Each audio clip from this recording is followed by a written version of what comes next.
Well, welcome back to another episode of BrewSpytheMagicGuy. Tonight's episode's going to be brought to you by a dear friend of mine, Tyler Broyles.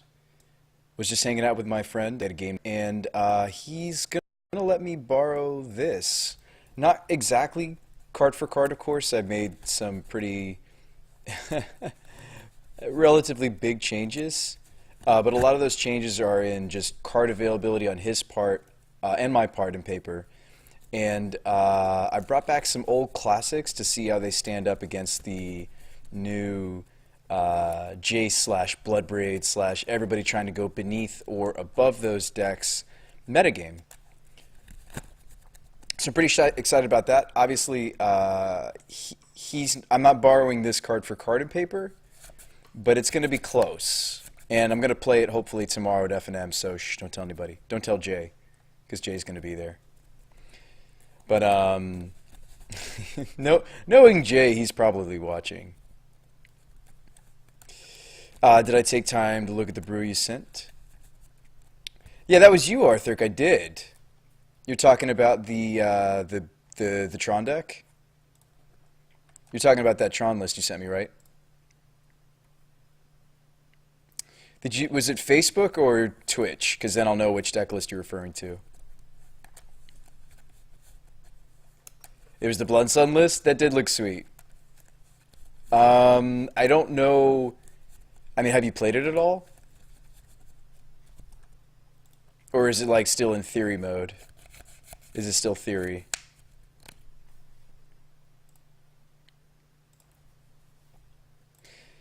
I wanted to 15-1, Jesus. You might be onto something, man. I think that Blood Sun does interact favorably in Tron, inside of Tron lists, which is terrifying that like there's like a, essentially a weaker but friendly to Tron, mana denial enchantment. That kind of scares me a little bit.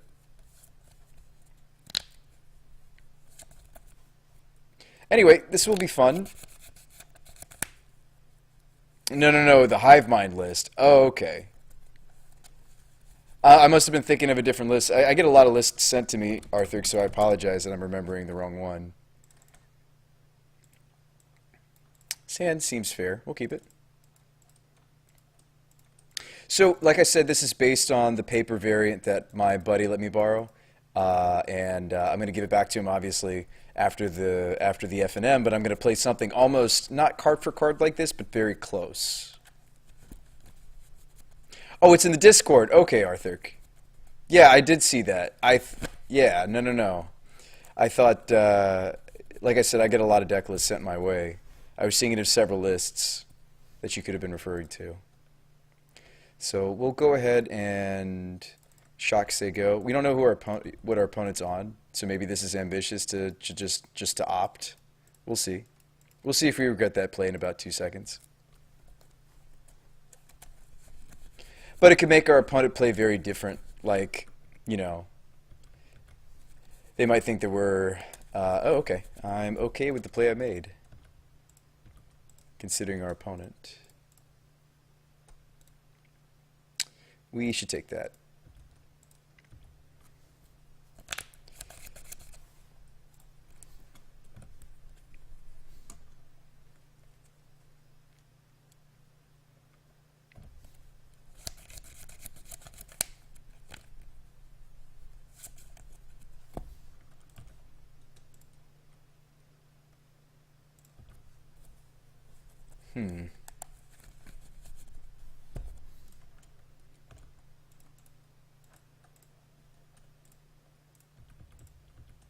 Yeah, I'm getting ready.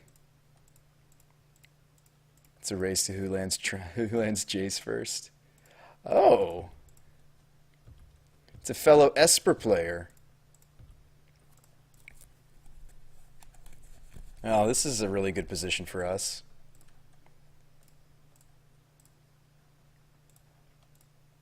Let me follow up with Jace. He needs like exactly, oh, I don't even know.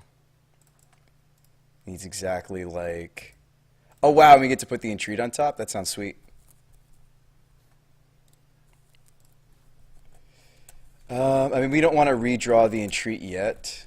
I would want to put Entreat here, then the Strand. We'll kick it back. And we may keep brainstorming the Entreat to the top of the deck until we're ready to actually do it.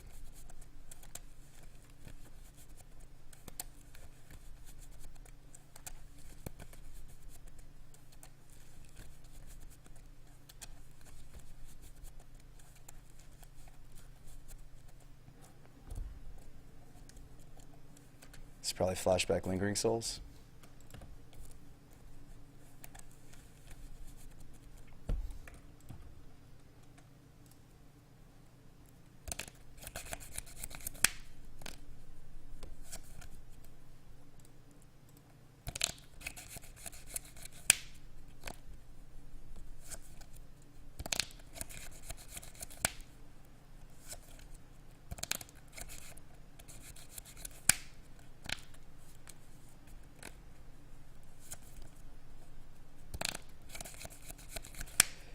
Okay, so what are the things we don't need? I think that's the question we should really be asking.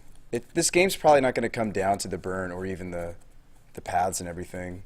Like, honestly, I should probably just shuffle away my paths and keep the Entreat to brainstorm back.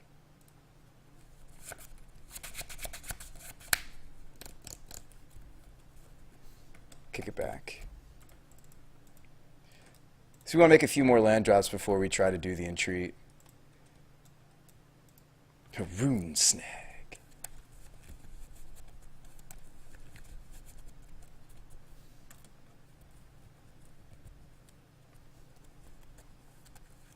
Oh, you're saying put the rune snag back? You're not wrong. I might want to. The first snag is rough in this kind of a matchup. The second one usually sticks. I would say it's always the first snag that's toughest to get to stick, you know? I mean, maybe he'd fight over, like, a bolt even, you know? Like, it's tempting just to, like, bolt off a spirit, and then he's like, oh, well, that's much longer to kill my Jace.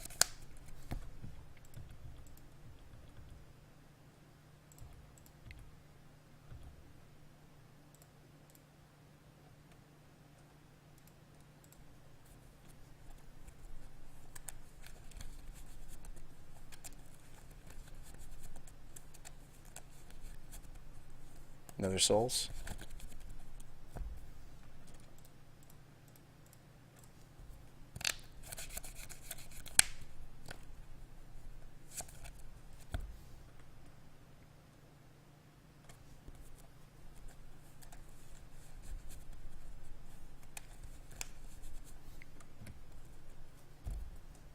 See, and here's where it's like, okay, so he's trying to overpower the Jace, right? But the damage has already been done. We're going to brainstorm the Entreat back to the top of the deck.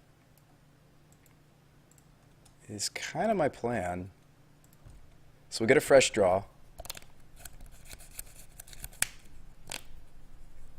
We get our land drop. And, like, this is the point where, like, sure, I could preserve this Jace just by Fate Sealing. I mean, it's tempting to just Jace Fate Seal the opponent here, to be honest.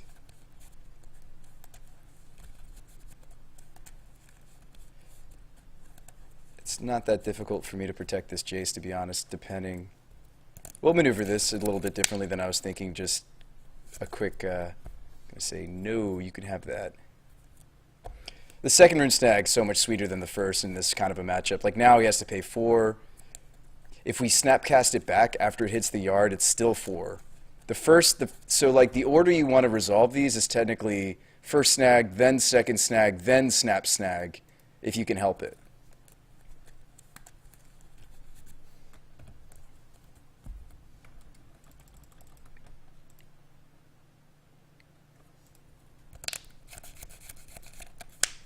Okay. So he's playing Esper. Lingering Souls is a thing. It's like both D-Sphere and Staticaster are nice. He didn't see the Crucible. My buddy, this is one of his favorite pet cards, so he didn't see the Entreat either, which is great for us. Sweeper seemed bad.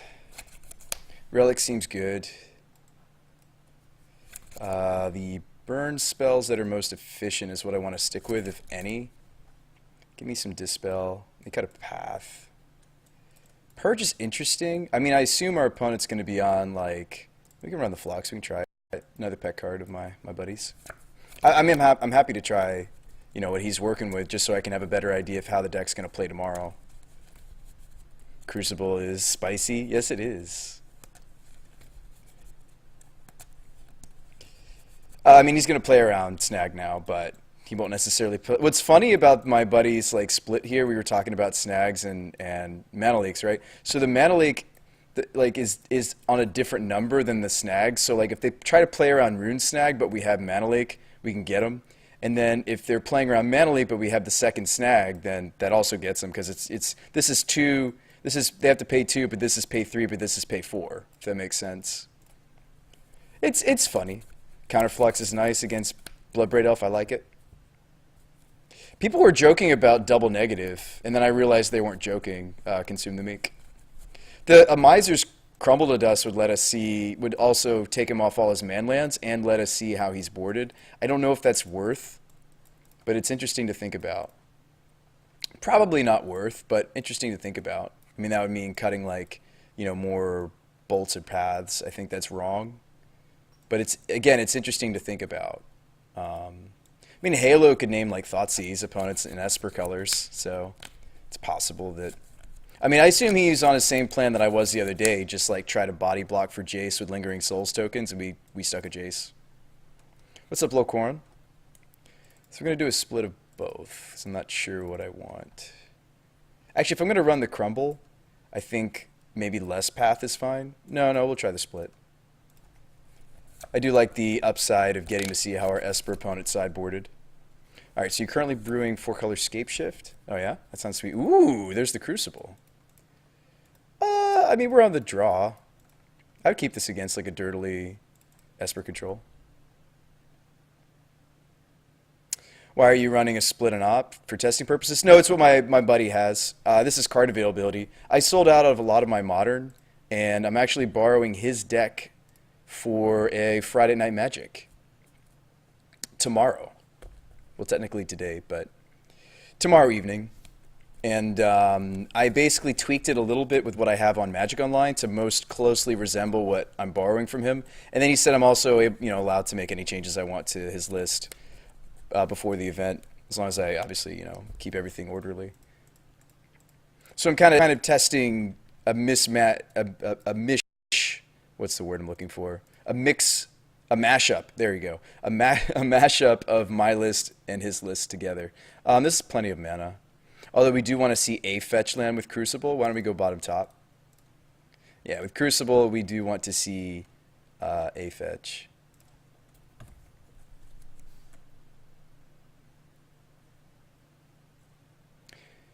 We talked about it. He said if he had the playset of serums, he'd probably play the playset. He only owns 2, so I'll work with what he's got. Flip targets are Jace and Steve. That sounds sweet, Arthur. Journey to Eternity with Jaces and Steves. That does sound sweet. It's good, Locorn. Thanks for asking. Thanks for asking. All right, so we're not going to jam this Crucible into his counter magic. I mean, I do like keeping fetches for the purposes of Jace, but why don't we go ahead and play that out and kick it back. Did you ever figure out which video went before one? You know what? I went to bed. I did not look into it. Oh, he's snopting? All right, sure. I like that play from our opponent. Snap opting.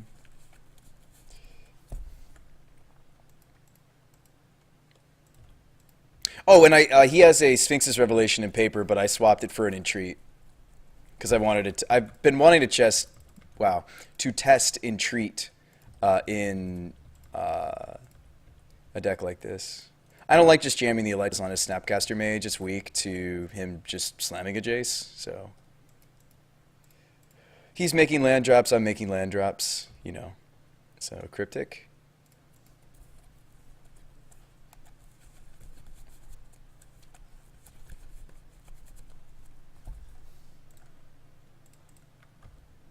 And he's acting like he has a play he wants to do here, which is interesting.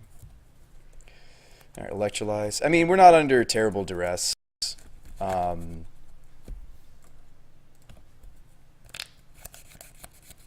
Feels like you want Modern Wasteland with Crucible.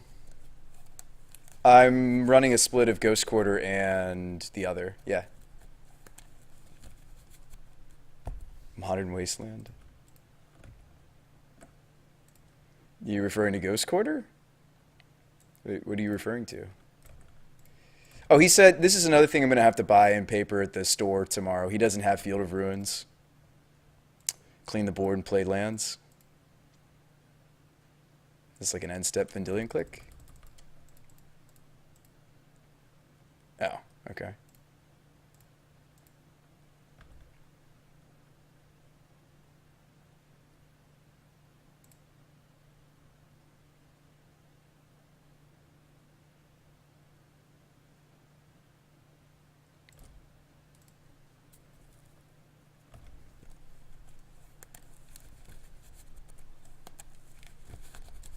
I mean, I would consider like an end step kill his Snapcaster Mage. Encroaching Wastes. That's so much mana to activate, though. I don't know, Arthur. I don't know about that. Maybe we can get him to fight over this. Then we can stick the Crucible. Nope, he doesn't want to fight. Okay, I don't blame him. We'll keep making our land drops. I mean, I could try to jam Crucible here through him having a Cryptic. I think that's ambitious, though. I think we want to just continue to go land drop go. For now. For now. Not like forever, but for now.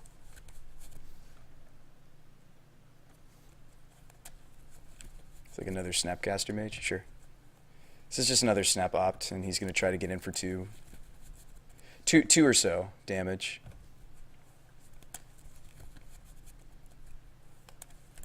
I probably shouldn't have spent the Electrolyze on the Snap. That was greedy. I probably should have just spent Bolt, to be honest with you guys. I probably should have just used the Bolt on the Snapcaster Mage. Alright, there's a Colonnade.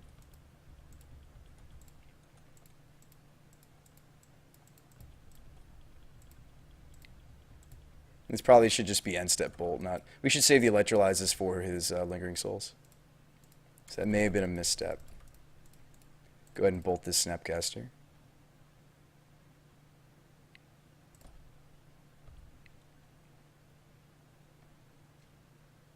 Ooh, interesting. So we could go Crucible with Counterflux behind it.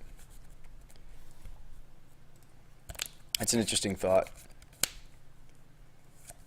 Jamming Crucible here would bring back our Colonnade next turn. It's an interesting thought. He's on 6. Kind of would rather he makes the first move, though. Our hand's pretty gas. Kind of rather he makes the first move. Although this would be a spot where the Rune Snag would hit Cryptic.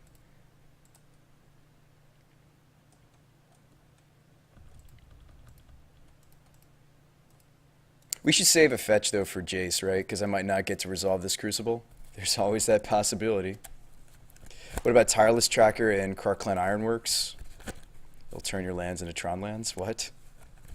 Oh, the clues? Turn the clues into... Yeah, turn... Instead of drawing with the clues, you're just turning them into mana. That's cool. It's like every land you play equates to... Yeah, you get... Well, I mean... It would give you the flexibility to either... I don't know what the rest of that shell would look like. Doesn't being Tron already turn your lands into... Yeah. That's fine.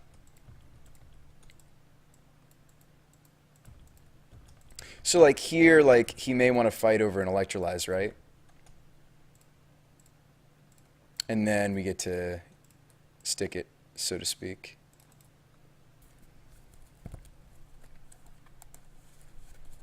So he's going to Dispel. Yeah, I mean, like, this is like him really tapped down low, so I can resolve my Crucible. Don't think we're going to get a better spot for this. Ooh, he did not counter. Let's get back the Flooded Strand so we have access to Cryptic.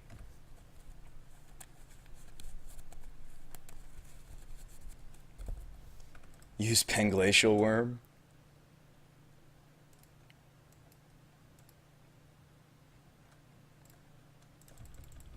Opponent's thinking about the implications of this. I plan to abuse it, even though we haven't found like one of our Ghost Quarter effects yet. I do plan to make sure that we just have the mana advantage in this matchup.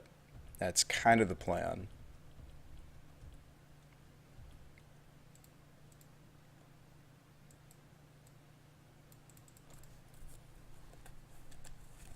If he jams Jace here, we counterflux it. It's not even really a thought. Flashback Lingering Souls? Okay.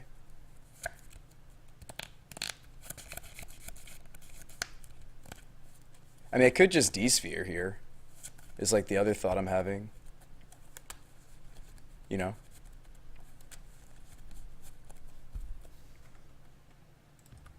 I actually like fetching here because I'm not gonna bring back our Colonnade yet. I'm gonna bring back another fetch so we have more active mana on this next turn. Because I think it's gonna be important. I don't have to fetch both, but well, no, we could. We still got Snag up here if he has like a 4-mana play he wants to make. D-Sphere here looks good. Yeah, I mean, he probably brought out his paths, so we can probably just D-Sphere that. So this is D-Sphere backed up by Counterflux plus Rune Snag.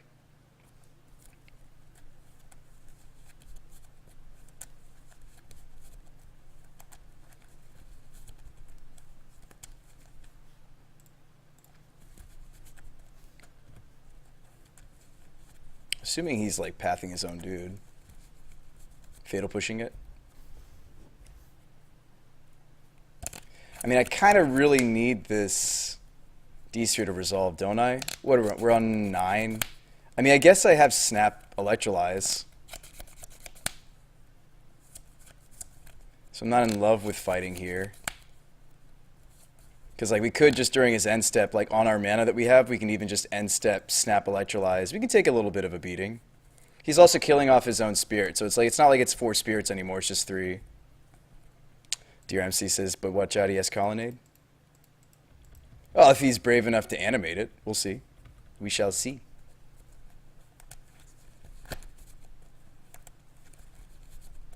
That would be all the more reason to go for a Snapcaster Electrolyze line.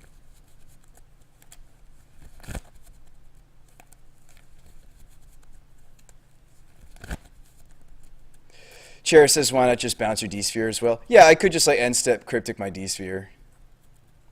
Which isn't terrible. He is going for the Colonnade. Okay. So this is him representing Colonnade with backup.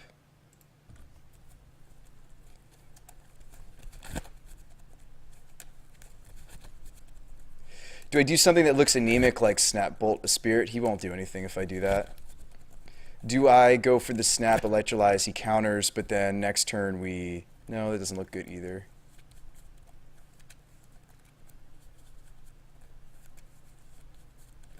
I mean, I don't want to take this much here. I mean, that's 7. We're at 9.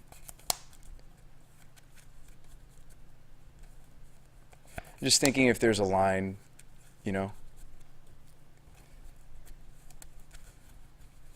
Yeah, I mean, so if we go for Snap Electrolyze his spirits, that seems pretty scary to the opponent, and then next turn I can, like, Cryptic his Colonnade. No, I can't do both. I was going to say Cryptic his Colonnade and bounce our D-Sphere. I can't do both of that. I think fighting over the D-Sphere would have been correct. We may have wanted to fight... You mean fight over his Fatal Push? We could have. Even if I just take like a little bit less damage here, like even just like a Snap Bolt, a Spirit, then we only take 6. I'm still dead to Colonnade attack, Colonnade attack. Yeah, I mean if he has 2 pieces of permission, we're actually just in trouble. Yeah, you think I should have fought over the Fatal Push? I don't disagree.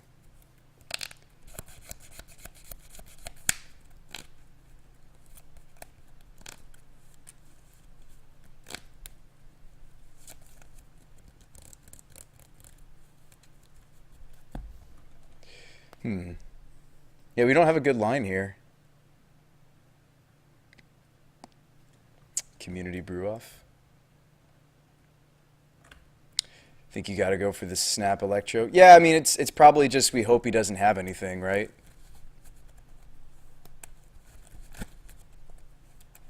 This is the I hope you don't have anything. I'd be very surprised if he didn't.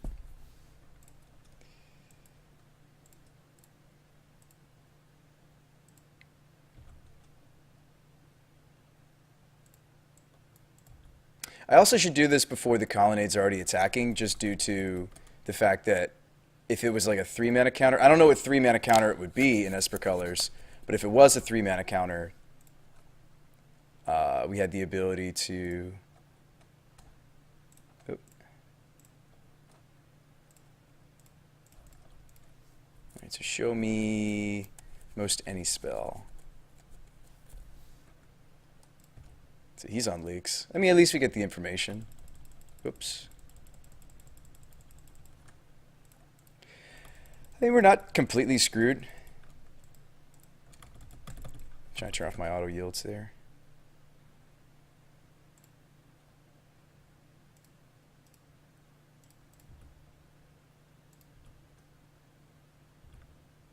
Okay, so we'll bring back our colonnade, and I'll have enough mana to go Cryptic tap your team, back it up with a Flux at least. That might be enough to buy me time to what we need to do.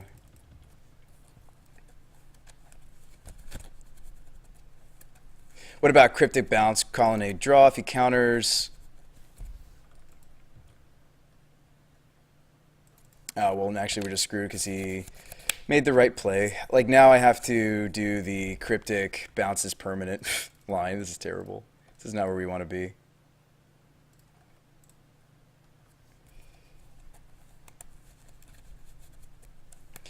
Chair says, no, you should Cryptic bounce the D-Sphere. Nano says, what about your attack there with Snap? Yeah, I should have attacked with Snap.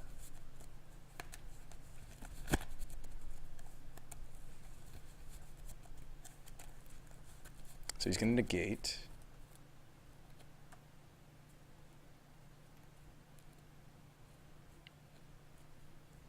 What are you talking about, Arthur? I am looking at the chat.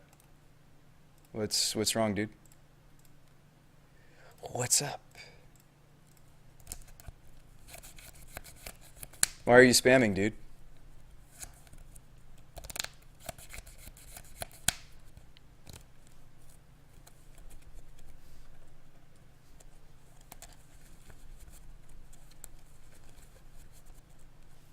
Oh, look at my Moto chat. That's just my hotkeys. Alright, we'll win the next one. So we left in pushes for our colonnades, I suppose. The story of the game was really just the Lingering Souls. I think that's overkill. Yeah, so no, in retrospect, I think the bolts are really weak. We want the third path, and I think from there we have the option to even consider the helixes again, or we can run the crumble. I'm not in love with them in this matchup. I'd rather, I mean, like, we have a lot of answers to his colonnades, everything from fields to you know, we had 2 paths in. We got relics and Staticaster and electrolyzes for, you know, for his spirits. So I think we'll just draw better, play better. It'll work out. I can't really think of anything else I want out of our sideboard. Can you?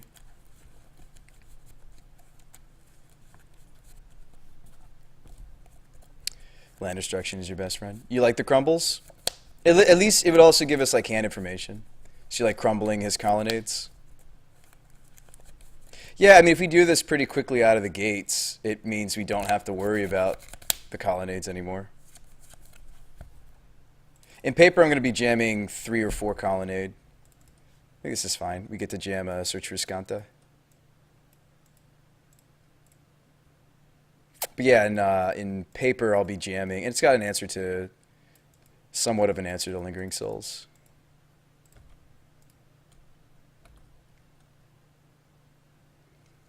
Crucible's my best card in the matchup. I could see that. Yeah. I mean, we resolved it and it didn't win, though. So, I mean, this time if we saw Crucible, at least it's got a buddy. Opponent showed us negate, Mana Leak, and Dispel. So we'll try to keep that in mind.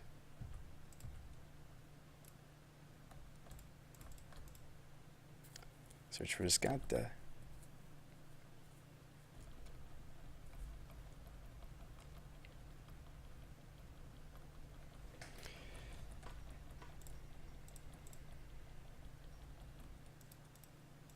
think search will be quite good.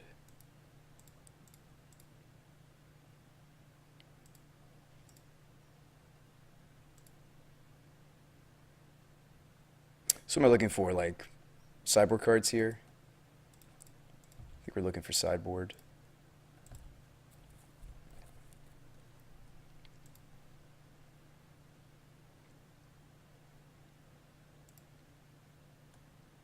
This might be another end step opt. Nope.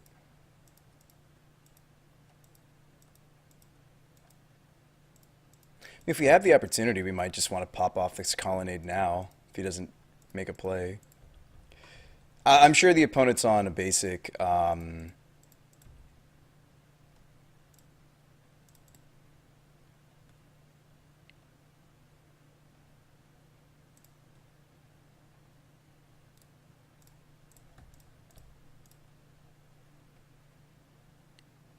Oh, yeah?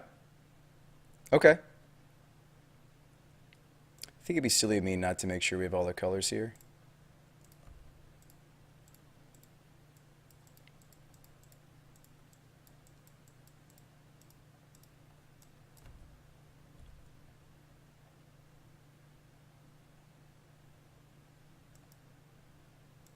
Sort of four as far as search is concerned.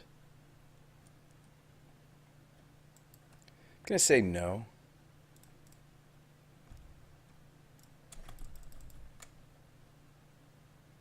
Opponent's got a draw stop on me, so he's got clicks. Most likely has Vendilion Click in afterboard. That would make sense for an Esper deck. A Vendilion Click.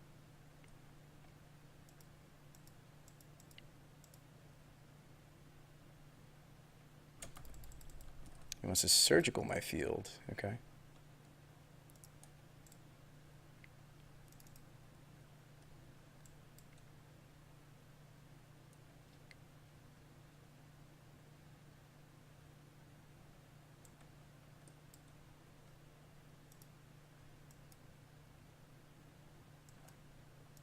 We have a split of field and ghost quarters, so it's not huge if we lose this counter war, excuse me. An opponent may be realizing that he's like, okay, well, I guess I won't fight here. Unless he wants to, like, snap surgical. It's an aggressive line he certainly can take. He doesn't actually know that we've drawn another Field of Ruin, so that's unfortunate that he's going to just get a card out of our hand here just by happenstance. These are both of the Field of Ruins in my deck. But that's fine. That's 2 cards down in his hand, so... I mean, it sucks because, you know, if I want to make my land drop this turn, I have to opt. Unless he's ghosting. He's probably not ghosting. I mean, it's kind of impressive that he knew to do this here. But, I mean, he saw a Crucible game too. I always try to hope the best for our opponents. I don't know. It's always possible. There's always a possibility that we are being ghosted, you know. This is really good in the matchup. It makes me sad because I don't want to miss on a land drop. I think I am going to bottom that in lieu of hoping for a land drop there. We didn't, though. We drew a Cryptic.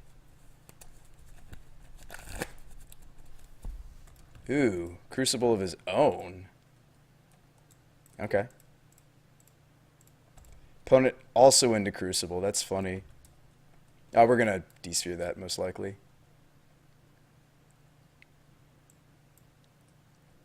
Mashark, I couldn't. I could not counter the second surgical. Oh, you mean from his perspective? Yes. Yes. From my opponent's perspective, yes.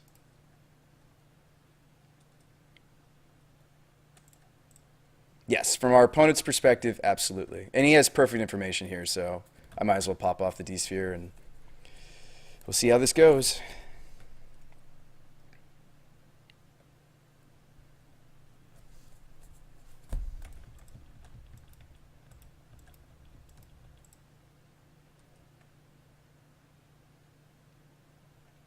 We're close to flipping Escanta. That's another reason to just fetch. Flipping Escanta could be really good for us. All right, there's a Jace. That was my worry. But I can't really... I mean, maybe I could have left the Crucible alone a little bit longer. just because he didn't have a land to combo with it just yet. But who knows?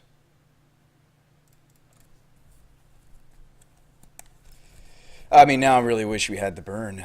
Okay, so let's go Steam Vents.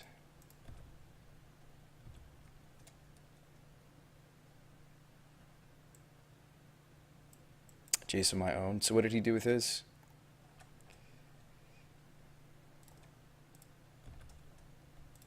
So we stick Jace. I think I should go for Jace Storm. Since his Jace is already going further up than ours, I think we should be Jace Storming. Yeah, I think we should be Jace Storming. And there's a Ghost Quarter, so we can at least protect our Jace. And he knows about the snags. He can play around these forever, unfortunately. We might just want to put those back.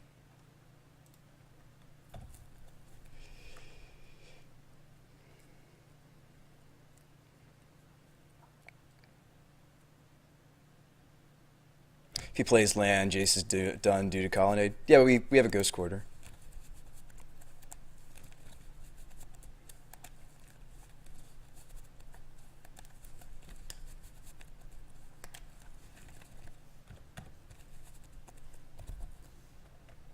Ghost Quarter overpowered? I wouldn't say it's overpowered.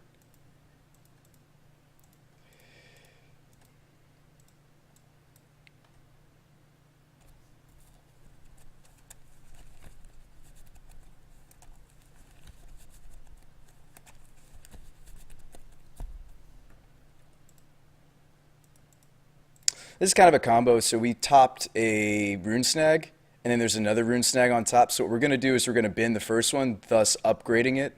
This is something I did think about when I was testing it.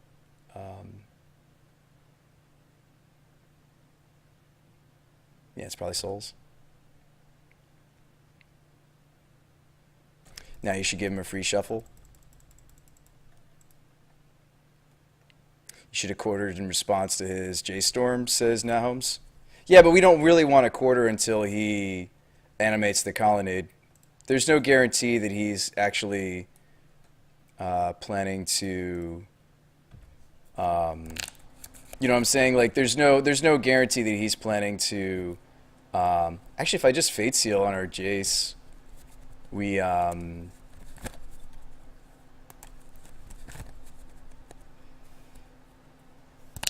if we Fate Seal on Jace, he doesn't die to the spirits immediately. It's probably weak in the long run, though.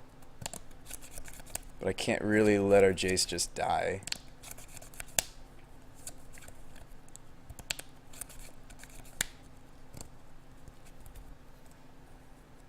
I got an idea.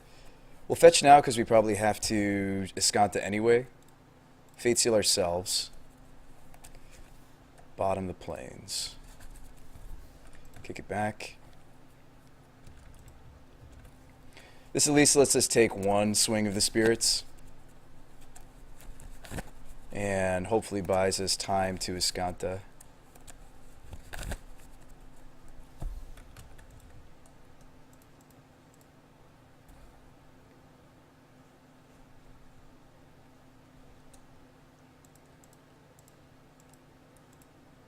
See, the thing is I don't think he wants to animate the Colonnade in the presence of Quarter.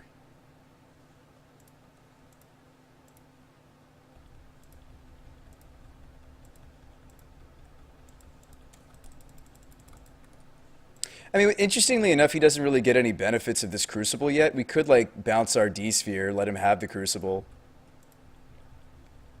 He hasn't shown us any lands that benefit from the Crucible yet. So that's an interesting play as well.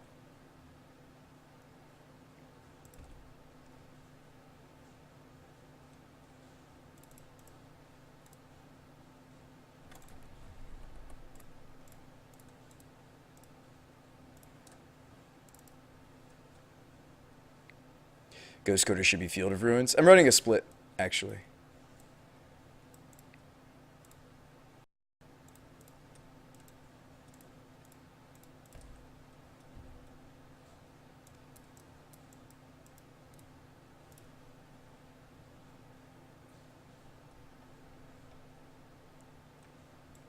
Alright, so there's the Entreat.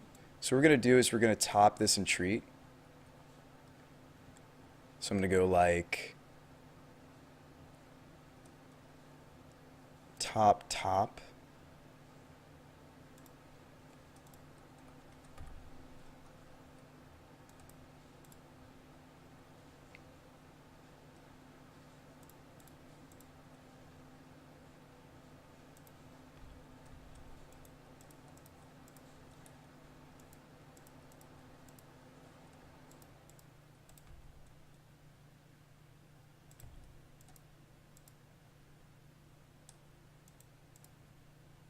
These are all going at Jace, which is convenient.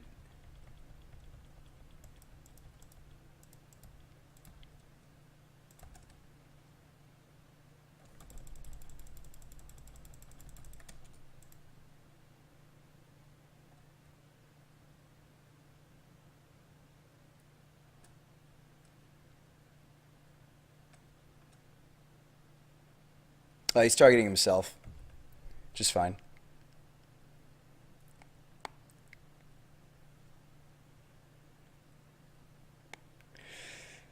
So I actually don't want this Entreat off the top. What I'm going to do is I'm going to bounce this Jace and he'll fight and we'll have this nice little counter war. This Cryptic shouldn't resolve. If it does, something's going wrong. Like very wrong for the opponent.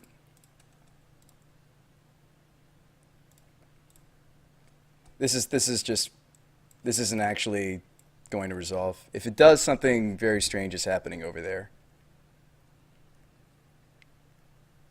And we win anyway, and we didn't need the Entreat. And we can brainstorm it back to the top with this other Jace.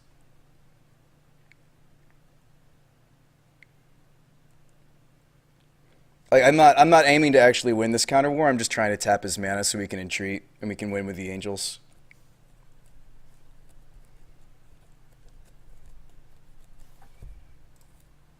Alright, so I'm gonna rune snag that. Now, if we really wanted to, we could win this counter war, but I'm not too concerned. I don't think he's going to have an answer for the Entreat. And this rune snag, unless he literally has negate and dispel, this Entreat should be good just off of the back of this snag.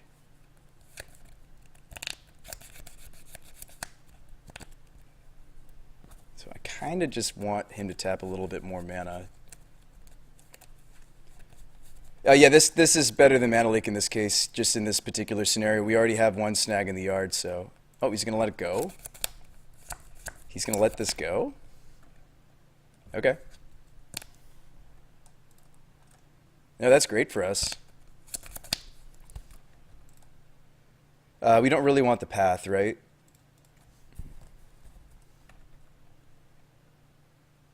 I'm pleasantly surprised. I did not think that that would work.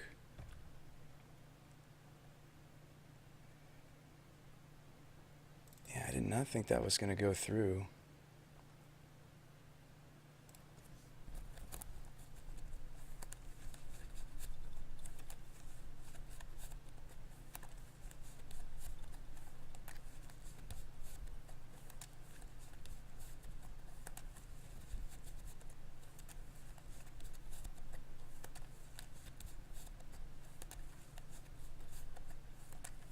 Is this like a logic knot? Yeah.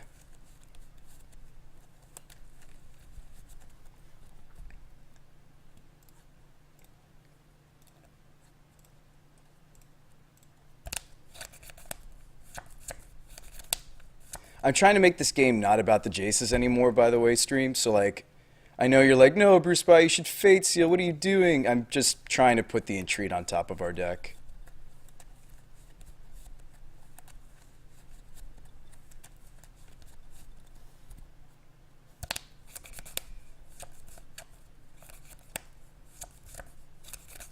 Crumble's not that strong anymore now that he has both Colonnades in play.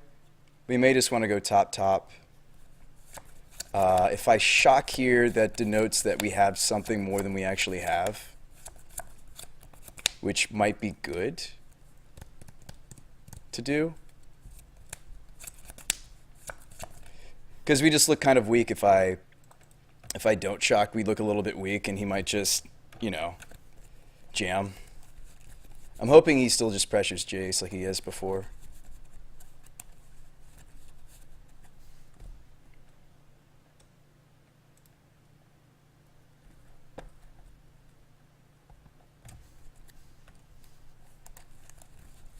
So Jace goes down.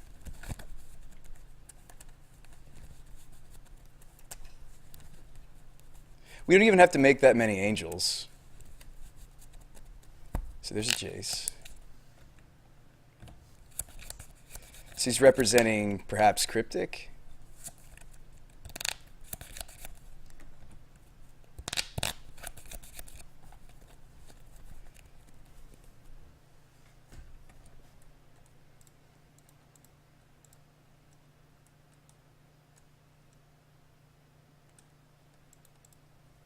I mean, the Jace bouncing an angel is annoying.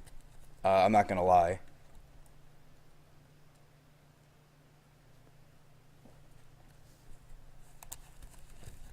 Ooh, okay, so him fielding us is actually really bad here because we were trying to set up the Entreat.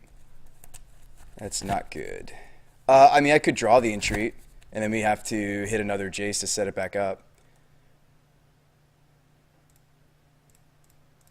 Yeah, I can grab our Entreat.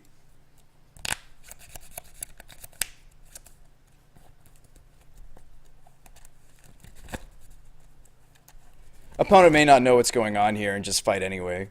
I mean, I wouldn't imagine many Jace-kai decks out there are playing... Okay. This is fine too. Yeah, it's fine. Yeah, we would have to find our last Jace anyways to set this up, so this is all good. It's all good. He's also dead to Bolt, although I think we cut them, right? Yeah. Cryptic. Alright, so we'll Serum.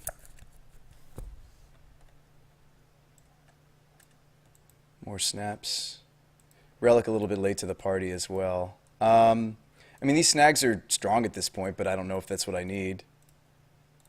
Don't think that's what I need.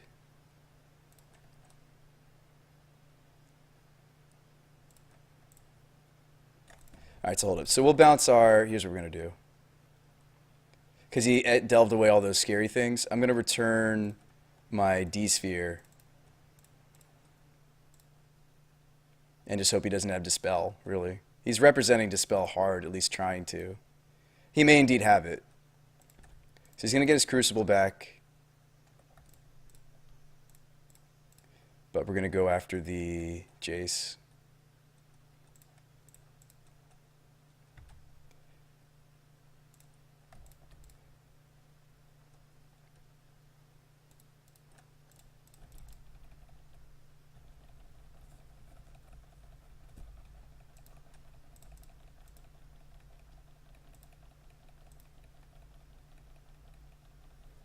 Okay, so we had an opt.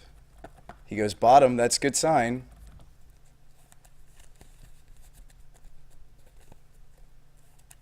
No, there's no other miracles, Irish.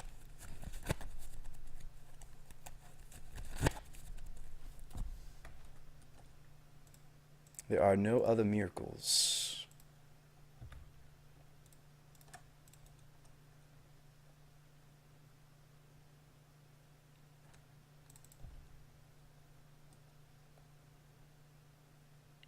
This is based on a buddy of mine's list, Irish, I'm playing.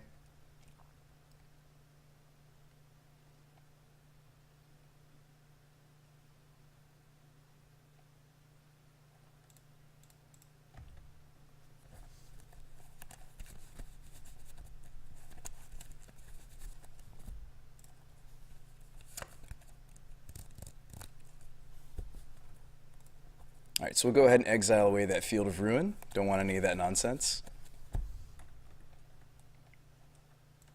Ooh, and then we drew a Statocasta.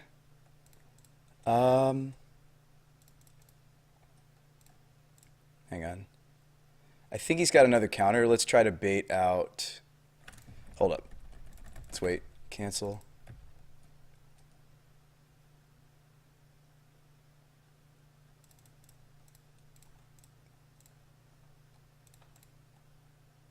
He'll fight over this, potentially.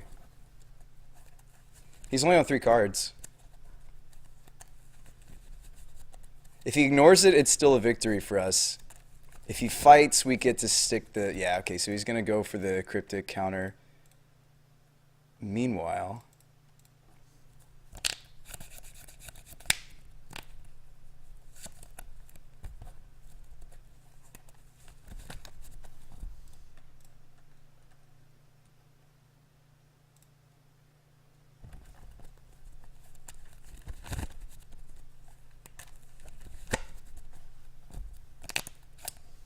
sure. He could have pushed his own soul.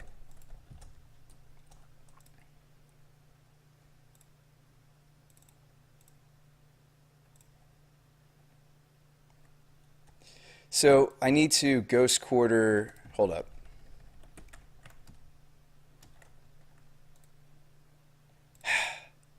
There's potential that this doesn't resolve, obviously. But I'm thinking best case scenario. I'm looking best case scenario for us, guys. Like we didn't draw, excuse me, too great. So I'm gonna go second main here. I mean, he may have just drawn consecutive cryptics. It's definitely within my opponent's power. I'm hoping it's just a mana leak, so we'll go for it.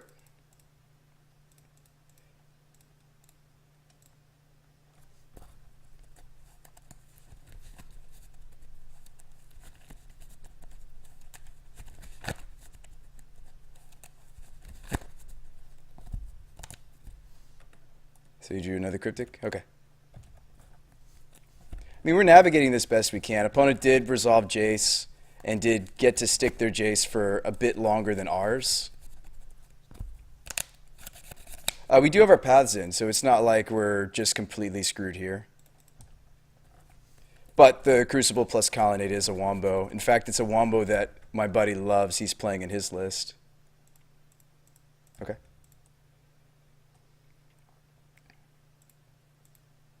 You like Crucible? It's your favorite win con? Yeah, if we see our Crucible, that could be a thing. Just have another Jace. You want to stick here? Oh, he's just casting souls. If I go for the snap electrolyze line, we're still dead to... I think we have to draw to our cryptics anyway, right? So, ooh. I think he's only running one plane, so this strand doesn't have a fetchable.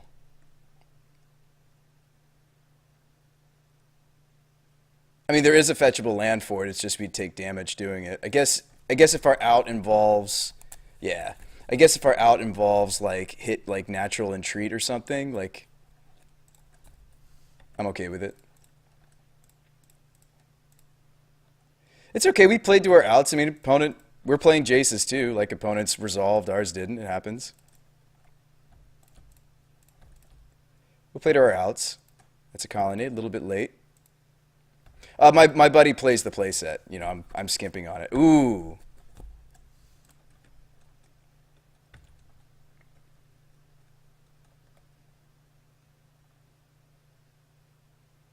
I mean, if opponent has another cryptic though, we're just dead anyway.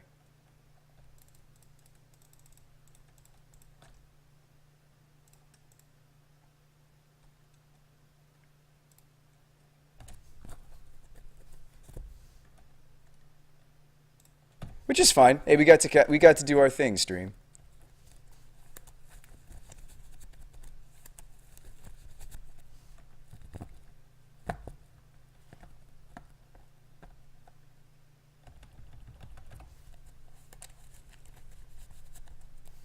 So he's digging for it. Looking for ops or sorry, he's looking for snaps or cryptics. Yep, nicely done, opponent. That was a grindy game. That was an excellent game. Good game for sure. I think if we'd played our second game a little bit better and had sideboarded more properly, we didn't get to see too much of what the opponent was up to. We never even saw his Crucible. So I think we did okay. Yeah, I mean, we played to our outs. We did find our out. It just wasn't enough. Opponent unfortunately had Xaxes on us. Good game. Good game. That was exciting. All right. We'll play another one. I'm going to just try to jam through these games because this is going to be practice for me for tomorrow. That was excellent. That was That was literally two blue-white X Crucible-style decks battling off against one another. Also in Paper, I'm going to be playing a lot more Cryptics. I just don't own the playset of Cryptic in Paper. Or sorry, on Moto. But I have, my buddy has a playset of Cryptic, and I'm planning to play the playset for F&M. And I think the deck definitely wants 3, if not 4 Cryptics. I just don't have it on Magic Online. Right now, anyway. If this deck does well tomorrow, I may consider building it for you guys to see on Moto. He is considering changing out the Cascade Bluffs. He said if there was any one land that I want to change, or he would change in the list, what he has in Paper, it would be the Cascade. This seems fine. Let's do it. That was epic, right, Irish? We didn't even lose to time despite me streaming. So I think that was really well played on both parts. I mean, certainly by our opponent since he ended up with the win, right? Did you guys like that game? I think it's greedy to bottom that, but I'm going to. And before he, like, goes Goblin Guy. Ooh, another grindy deck. Get another grindy deck.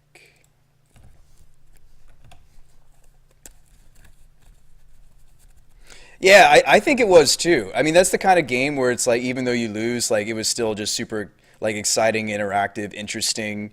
Like, we maneuvered the Lingering Souls, I think, okay. I wouldn't say I maneuvered very well game 2. I think I played a lot better game 3. I think my game 2 was pretty crappy, and I also don't feel like I sideboarded correctly. So I don't mind at all that he won the match. I mean, I think that's fine. I think that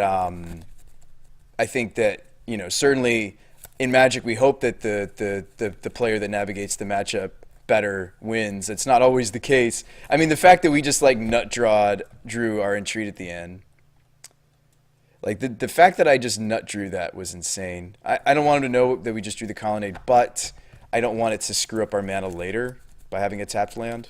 So this is like the blue-black Spreading Seas wombo combo, control. So he will Fate Seal. I have seen this blue-black Jace. I may still want to stick my Lightning Bolt. I may even want to just make an Angel or two. Sorry, I can make, yeah, we can't make any yet. Yeah, it starts on 5, where you can start making even the first Angel. Not that would line up well against Jace. So we'll play the Scalding Tarn. We still have time to draw some burn. It's not over. I mean, we played against the Esper opponent, and we stuck a Jace, and it was over. That doesn't mean, we can't come back. It's just, it's going to be an uphill battle, and the opponent hopefully just Jace storms to, his not-so-good stuff. All right, a Ghost Quarter. Let's go ahead and play out the bluffs. He's seen the bluffs. I mean, I could just try to resolve Entreat here. That seems anemic, because the opponent is either obliged to just counter, or he's obliged to just, quite frankly, just maybe even Jace minus. But that's good, because that's a turn he's not utilizing Jace. I mean, anytime your opponent has a Jace on the table, whether it's, Modern or Legacy, like, you should just throw everything you have, All right, Irish says, I get why some people won't like it, but I enjoy Jason Mind Sculptor Modern. Yeah, I think the meta is healthy, because what they've done, what Wizards has done is, and I commend them for it. Oh, I needed one more white source. Never mind. I knew there was a reason I was thinking I needed to get the fountain there. I hardly cast this thing for the hard cast, so that's my excuse.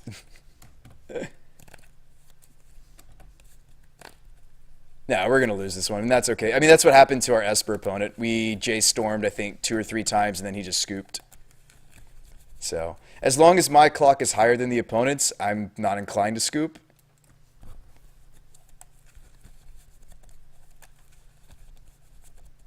And as long as he keeps his Jace, at, 3 or less life. I mean, even an Electrolyzer killed the Jace at this point. Sure. So he's going to take the Entreat. That's fine.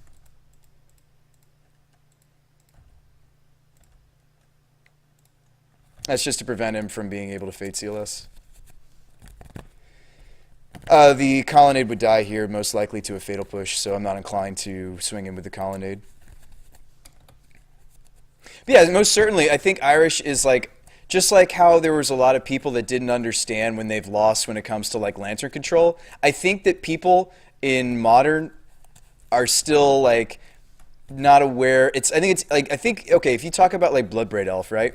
I think it's easier to notice when you're losing to a Bloodbraid Elf because you're like, oh no, my life points are leaving me. You know, it's like, you know, I'm dying. My opponent's getting a lot of value. When it comes to Jace, I think that players get a little bit frustrated if they haven't played with Jace or around Jace in the past because they don't necessarily know what is the pile I'm playing. This is my buddy's Jace-kai control. I'm going to play it hopefully tomorrow at Friday Night Magic, so I'm trying to test it on Moto a little bit. I made some cutesy changes though. I did swap his Supreme Verdict, his Sphinx's Revelation for an Entreat, and I ran heavier on Jace. All right, so this Jace is going to get countered, but that's okay.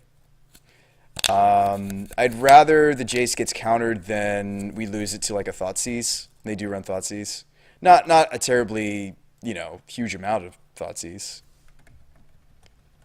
Actually, I'm going to shock here. At least make him think for a moment. And, oh, I got to leave up Cryptic Mana, though. So hold up. Just to pretend. No, here we go. Yeah, that's fine.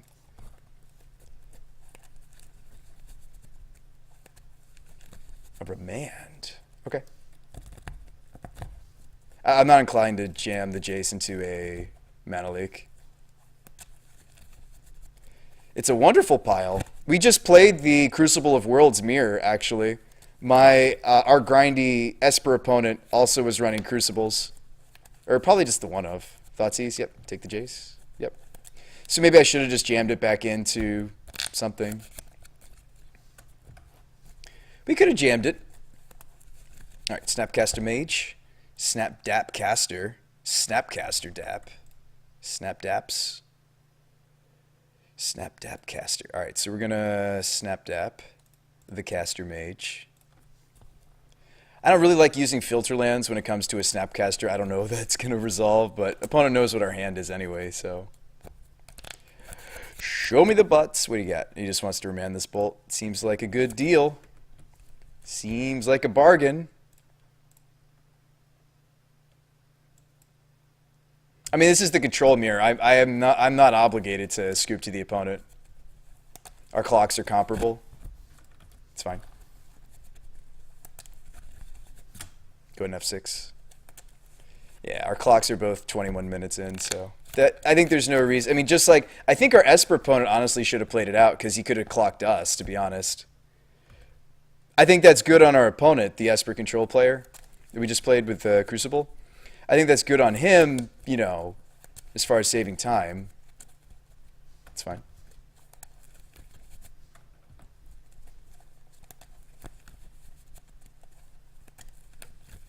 Ooh. Oh, he targets himself, I was going to say. Yeah, so he targets himself, not us, because we could fetch. I like it. I like it a lot. I like it. I like it a lot. Alright, so we got Snap Cryptic. We will jam this snap into his snap. He'll probably offer the trade. Offer to trade. It seems fine.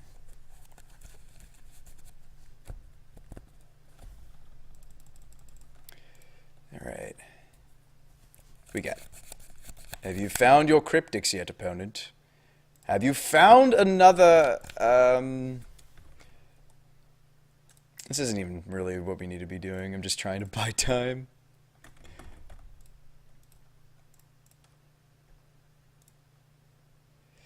Like, really what I needed to do there is maybe even consider just, like, going for, like, a Snapcaster Entreat, as cute as that sounds. He's going to just let it resolve. That makes sense. He's going to hand check us. I like it. Making sure I didn't draw something. Takes the verdict. Replays the Jace-Rooney. And Fate Seals on himself. I like it. I like it a lot. He's just trying to get the game done now because he is finally fully realizing what my motivation is. What I'm trying to achieve. Do we want to get this Entreat damnationed? What do you guys think about that? If I did, we would lose out on... I actually don't have enough white mana to do that, so I think that is a bad idea. I'm just thinking about the Snapcaster targeting Entreat. And this is a spot where when I'm playing tomorrow, like, it would be a Sphinx's Rev, and that would actually probably be better for what this shell's trying to do. But we're just having some fun tonight. Just practicing, basically practicing... I'd say about like a 70, not the same 75, but like more like a 65 to 70. All right, another Jace. What do you got? What do you got? What you got, opponent? Have you found something scary? Oh, okay. What do you got? What you got there, opponent? This is a cryptic. This a little bit of cryptic command. It's a remand. Oh, 1, 2, 3, 4. I mean, I wouldn't be playing around Mana Lake, but I would be playing around Snap, Thoughtseize. I mean, by rejamming the Jace, at least we get the information. We get to learn his secrets. Do you have Mana Leaks? Can you tell me if you have Mana Leaks, please? Oh, he doesn't want to show us new cards. Stream. Opponent doesn't. I mean, it's good that we're just taking game actions, to be honest. We're still maintaining our 20-second victory. Sure. Yeah, he just wants to Thoughtseize our Jace. He wants to live the dream, guys. He wants to live of the dreamer. I'm impressed we're still playing Magic. I mean, that Jace has been on the table for like... Let's see, he jammed it on turn 4. It's turn 13. We've been playing Magic against our opponent's Jace for 9 turns. I have been playing actual Magic for 9 turns since my opponent's Jace stuck and we weren't able to just bolt it away. I think that's impressive. I think we deserve a medal. Sure.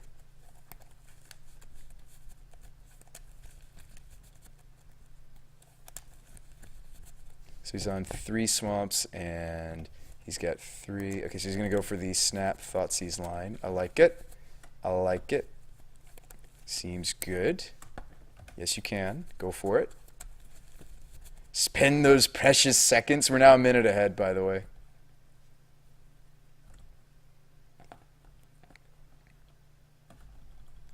Ooh, he's on Lily as well. I'm going to put my Snap Dap caster into play. My Snappy Daps. This does mean that he gets to... Oh, whoops. Sorry, I thought he took our... I didn't realize he took our... Lol. I thought he left us with the Snap. That's funny. Alright, what do I draw? Oh, yeah. That's not going to cut it. Oh, I should play it out, though. I did click on it, but looks like my auto yield went through already.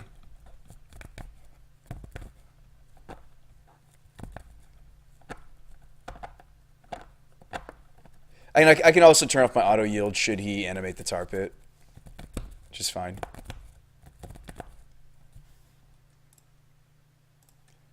Alright, so he's on LilyJace.control. I like it.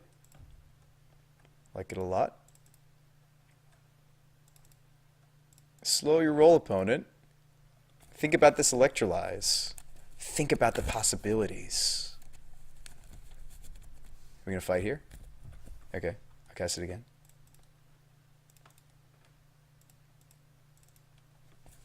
How about this time? Does it resolve this time? No? No, not this time? You gonna show us that you have Mana Leak in your deck finally? Please? Do you? Do you have Mana Leaks? I actually really like Remand, by the way, when it comes to... ooh, I might scoop so he doesn't know about the Rune Snag, though. He's gonna win relatively soon. I would scoop so he doesn't know about... Alright, so he's finally Fate Sealing us. Yeah, I'll scoop there.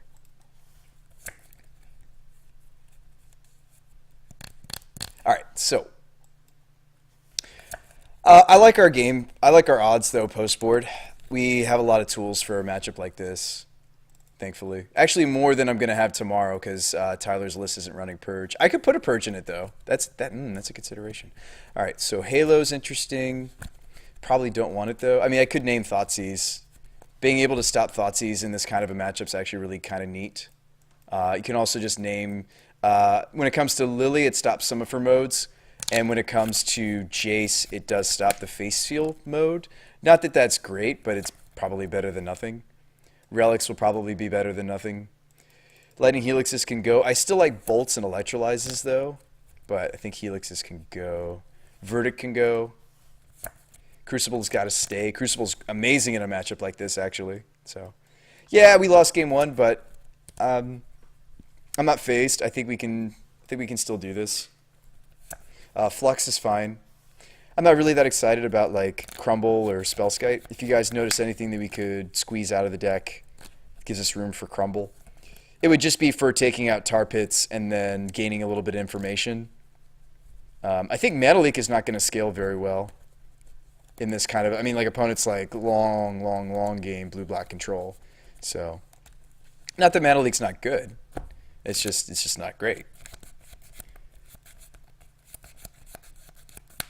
We can even cut like one bolt to try to run the Crumble. Just I do like getting a peek at my opponent's lists. I mean, we have to win game 2 anyway, and then the Crumble not only taking out the Manlands would also give us some insight into game 3. So this is definitely a consideration. That's really the only other card I'm going to consider. So to make that happen, do you cut a Bolt? Do you cut a Mana Lake? Hey, it's RX. What's going on, RX? I'll cut a Bolt. I had forgotten how soothing my voice was. Thank you. I'll take that as a compliment. This matchup really isn't about damage. Like opponents trying to get there just with Planeswalkers. So we're gonna go get our Hallowed Fountain.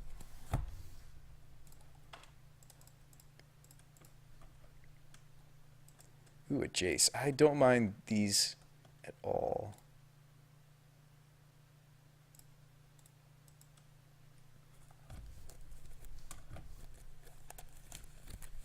I feel like there's no other way to take it, says Dota.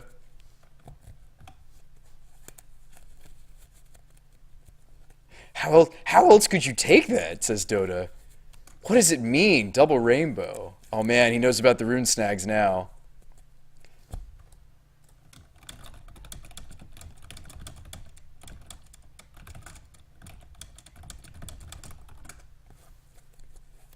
He even put a smiley face on it. I appreciate you, RX. It's good to see you back in the stream.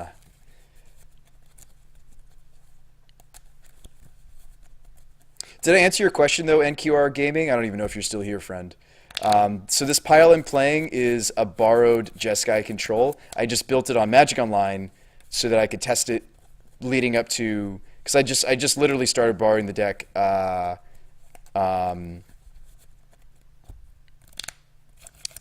he takes my Electrolyze. Oh, isn't that interesting? That is interesting. I should have played the Sulphur Falls, though. I just told him what my top deck was. I just told him what our top deck was, guys. No. The precious information. Information superhighway. I don't really get a chance to watch you more since you stream a lot at work. Nice to get the opportunity on the day off. Cool, man. Yeah, my streaming schedule has changed a little bit in recent memory. It has changed. Dooby-doo. Land drop go. Land drop go. Little bit of the land drop and go.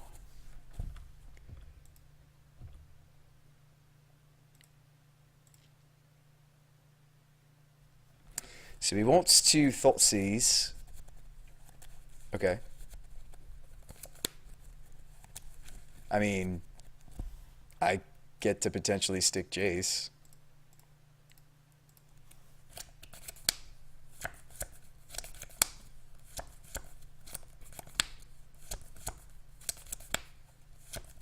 Yep, he makes the right move there.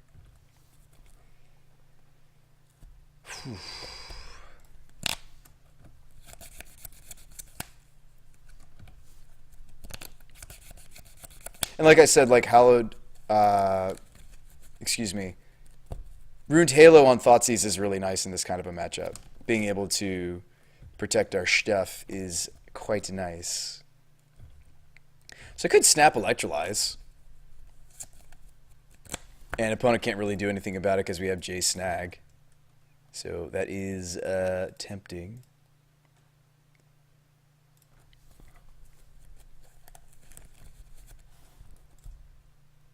Opponent's probably obliged to just let this go. I certainly would if I were my opponent. We're going to take a little bit of damage here, but that's okay.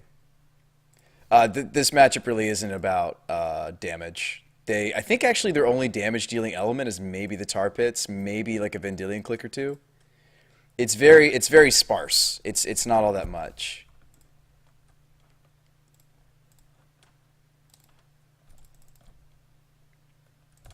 He's already F6'd. He had no interest. So I can Jace. It would lose to a Mana Leak, though. So I'm not really that interested. Not really that interested in jamming our Jace into... We got Counter Squall. Okay. It's an aggressive Counter Squall. I like it. I like it. Alright, so I'll probably just go Steam Vents tapped. Attack.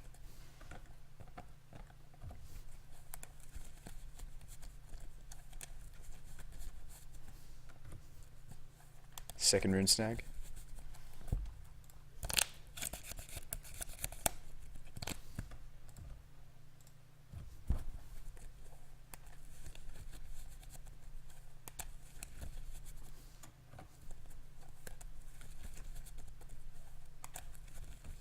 He might try to jam a Lick a Liliana here now. We'll see.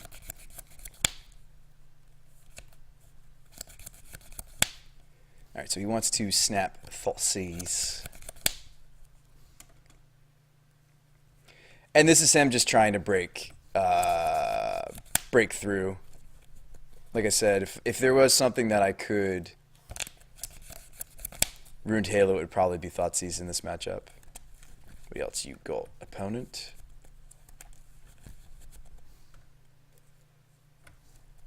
Perhaps a Dispel?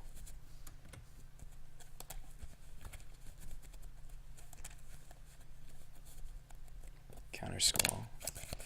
Alright, so he's trying to actually pressure our life total with his counter spells, which is funny. So what we should do here is we do indeed counter the Counter Squall. And then the Rune Snag, the other Rune Snag counters the first Thoughtseize. And then I get to resolve a Jace. What could go wrong? Oh, I mean, plenty can go wrong. There's a Lightning Bolt. There's no Tar Pit over there. So I'm inclined to Jace Storm. Alright, Snag is great. I think I'd like to have access to Opt and Snag. I mean, Bolt hitting his Snap is honestly a really fine play as well. I could just take care of the Snap now, and then we're drawing to a Cryptic. The problem is this Bolt represents damage on potential Planeswalkers as well. So it's not always correct to just do that, but we'll put him to 7. And having the third Snag here is great. This is for 6. They have to pay 6 for this guy. Alright, Lily, I'll try to snag her.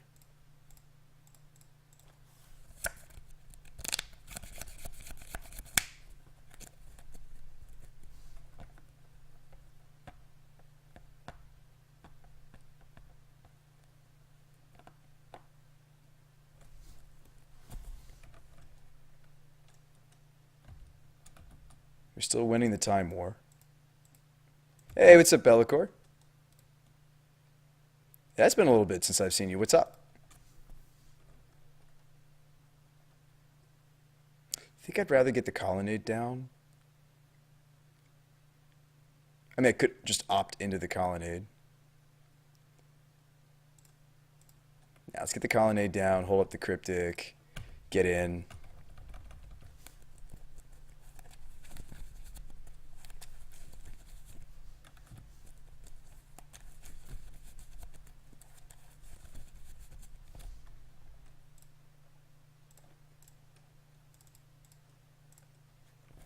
This is what it feels like to have everything. Opponent kind of had everything last time. Opponent knows to scoop him up quick. We've got a 20-second lead. 20 seconds. And I know you're like, well, BrewSpy, 20 seconds. I mean, how could you know, how important is 20 seconds? No, 20 seconds is 20 seconds when it comes to these dirtily controlled mirrors. 20 seconds is a lot. He's got a lot of hand hate. I wish I had more than one Runed Halo. I'd love to be able to do that. Yeah, I mean, the Singleton Crumble still seems more appetizing to me than the Bolts, but the Bolts at least will still kill. Opponent has a draw stop on us, so I imagine they have Vendilion clicks. So I like having efficient answers to something like a Vendilion click. Ooh, Crucible.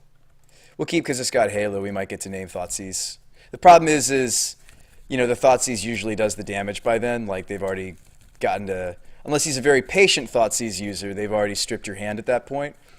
And you might be like, okay, well, BrewSpy, why are you going to name Thoughtseize instead of something along the lines of, you know, one of their walkers or... like,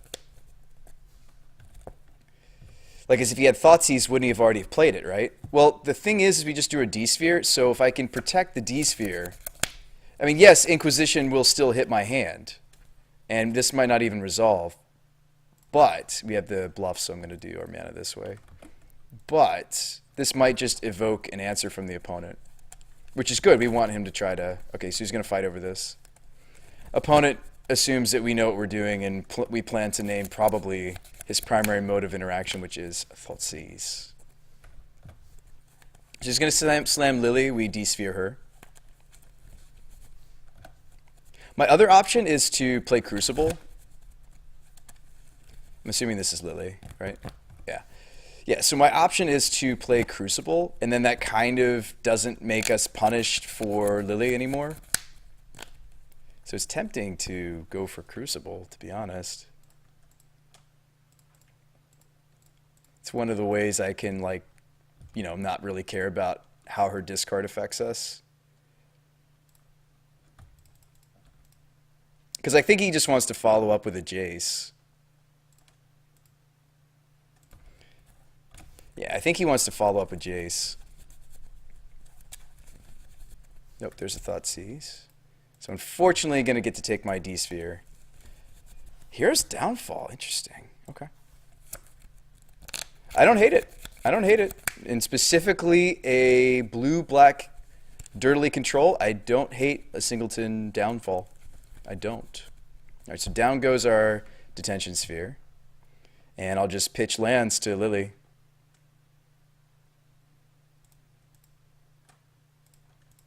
Opponent's on 2 cards.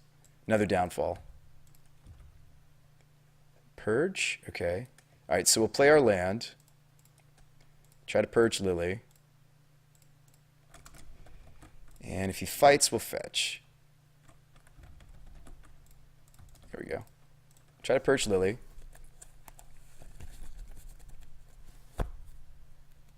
And everybody's like, you know, we're not into... All right, we got there. Yeah, everybody's like, Rune Snag, BrewSpy, you're crazy. You're crazy. There's no way. But, like, this is like, you know, my buddy's Jace-kai control. When I was looking at it, I was like, man, you don't really want Logic Knot in here. You have too much stuff going on in your graveyard. You've got, like... You know, you've got a search for that you want to flip. You've got Crucible and lands that you don't want to delve away. You've got the playset of Snapcasters. I don't hate it. It's been years since I've played something like Rune Snag in Modern. It's certainly unexpected. We could still consider the first Logic Knot. He said if I go to the counter, go to the when I go to the hobby store, he said he's got some credit on the Sorry, he has some store credit, and he said if I want to buy his deck a Logic Knot, they could use his store credit to do so. Root Snag is a sweet one. Yeah, it's underplayed. It's underplayed. It's definitely out there. So we're 1-1. Our only loss was to another deck on Crucible, so I think we're in the right spot. Somebody else had a similar idea to us, so I think I'll try this, even if he's burned. Like, it's got a Helix. Good luck and have fun. We get to try out the Miser. He's got a really beautiful Mana Leak, by the way. He's got this, but it's been signed. He's got a signed Mana Leak in here, which is really pretty.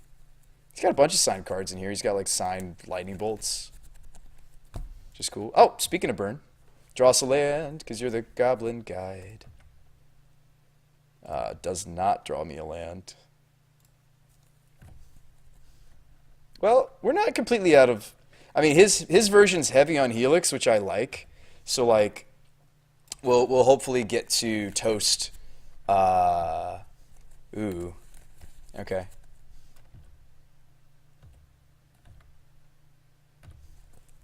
So this is +1 life to... If he had Eidolon, he would have slammed it. So this is +1 life. Opponent might kill his own Goblin Guide if his hand's that bad.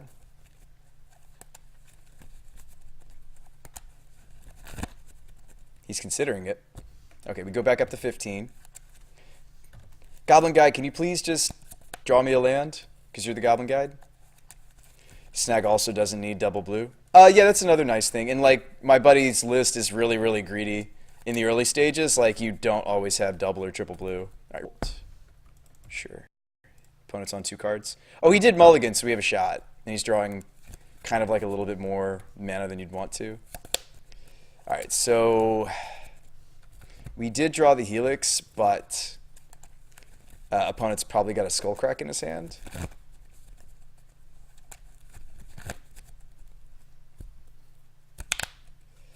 I mean, I could try to Helix now.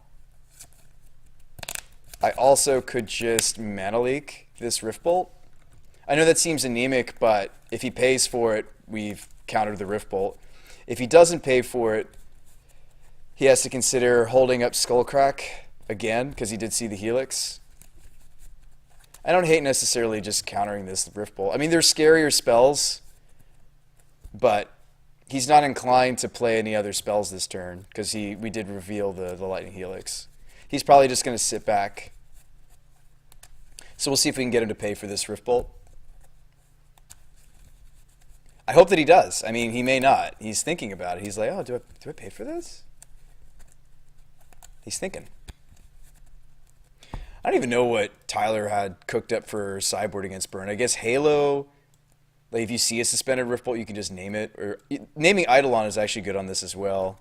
So it's got a couple good names. Perch could come in. Dispel, of course. Looks like we've got like a Miser's Spellskite. I think he told me he has like somebody that plays Bogles at his local hobby store. So that's probably it. I mean, if you want a sweeper against them, you can bring in Angers. It's relatively fast. Opponent's really tanking on whether he needs to pay for this Mana Leak or not. He is contemplating. He's like, okay, all right, so if I pay for this Mana Leak, my opponent's going to Lightning Helix my Goblin Guide. If I don't pay for this Mana Leak, I don't deal 3 damage. And I like doing this before he even gets to draw, because like I feel like if he had the information of what his next draw was going to be, it'd be easier for him to know whether or not he's supposed to pay for this. So this is great. This is kind of one of those situations where we put it on our opponent to decide what the best course of action is. Does that make sense? Like we're putting it on our opponent to decide, you know, what do you think is the best course of action here? Draw us a land already because you're the Goblin Guide. Nothing! A Lightning Bolt. All right, so we're going to Helix this while we have the opportunity. Go back up to 11. Man. Okay, Eidolon. A Lightning Bolt. Okay, we'll kick it back.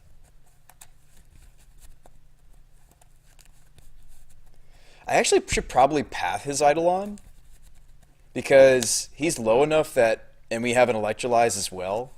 I mean, I have 1, 2, 3, 4, 5, 6, 7, 8 burn in my hand. Okay, we're not going to get that decision. we're not going to get to make that decision. We need to be careful about double one-drop spell. I don't think he has double one-drop spell. I imagine my opponent's hand is a little different. We should wait till he tries to prowess his Swift Spear. Doesn't want to do anything. Okay.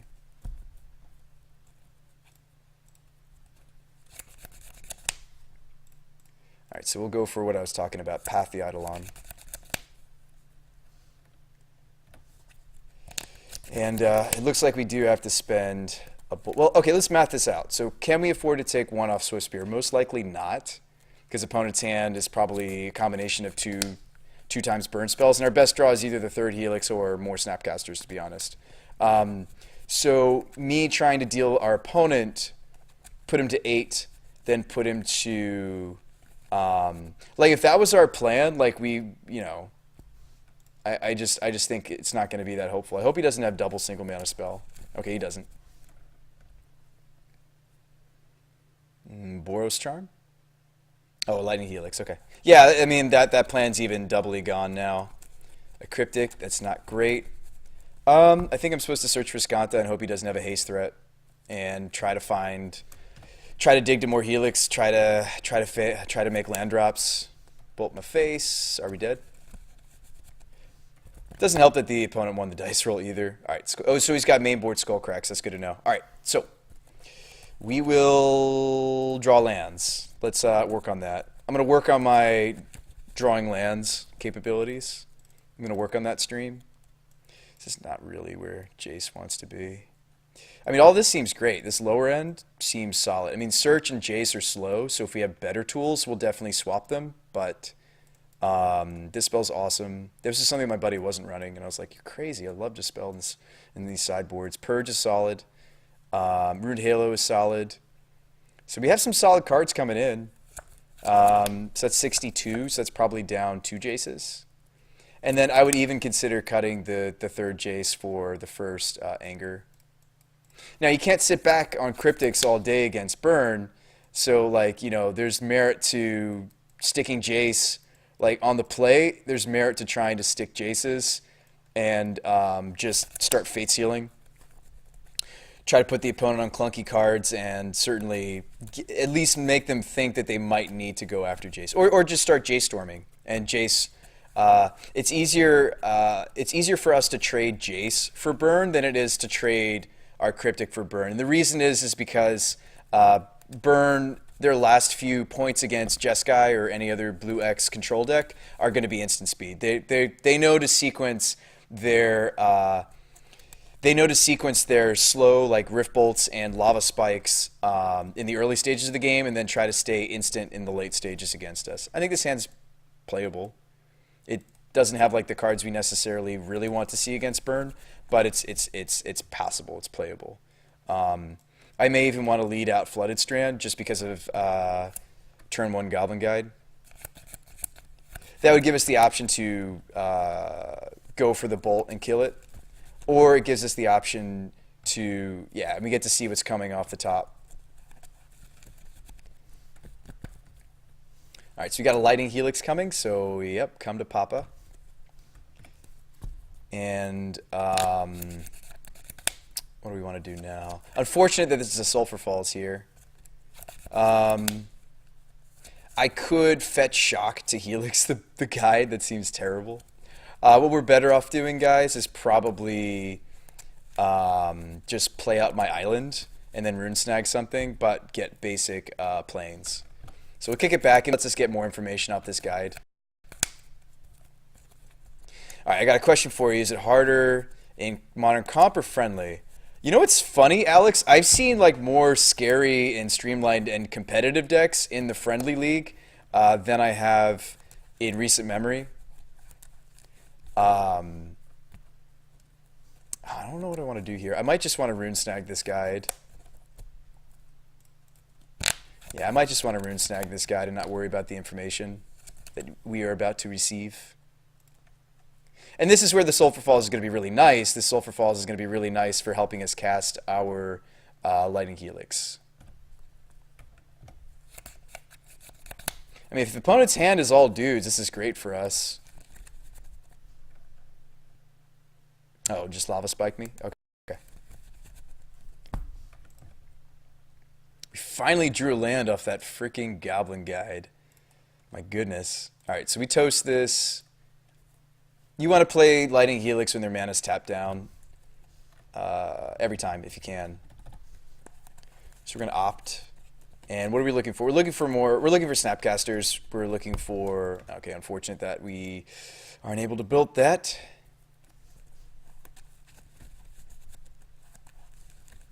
Alright, boys. That's a combo. It's a lot of damage just off of 2 cards. 6. But we... And then we could answer the Swift Spear while he's tapped out, so we couldn't, like, double prowess her. So we'll bottom this island. Yeah. I think we have to. So there's a Flux. It's interesting. I think I'm actually supposed to go Scalding Tarn, because that gives me the option to bolt and Flux something. So we can just go ahead and take her out. And then we have the option to, like, Electrolyze, or we can Flux.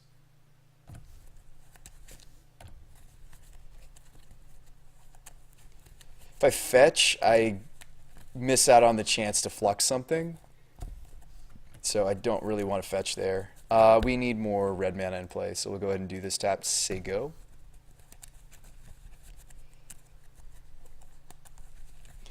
Really like Flux. It's interesting. People have talked about it in reference to Bloodbraid. I think that's still a little bit ambitious. Just bolt us? Okay.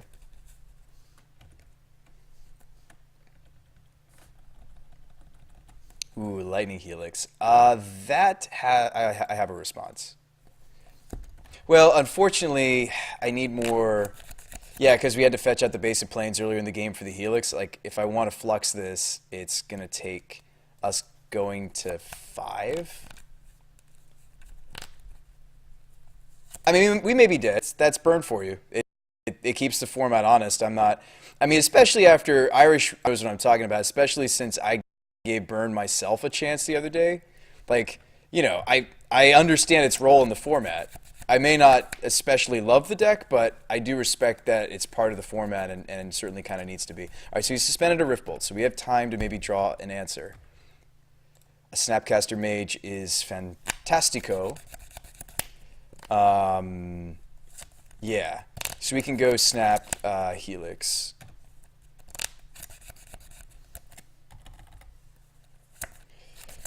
All right, so we'll play our Fountain tapped.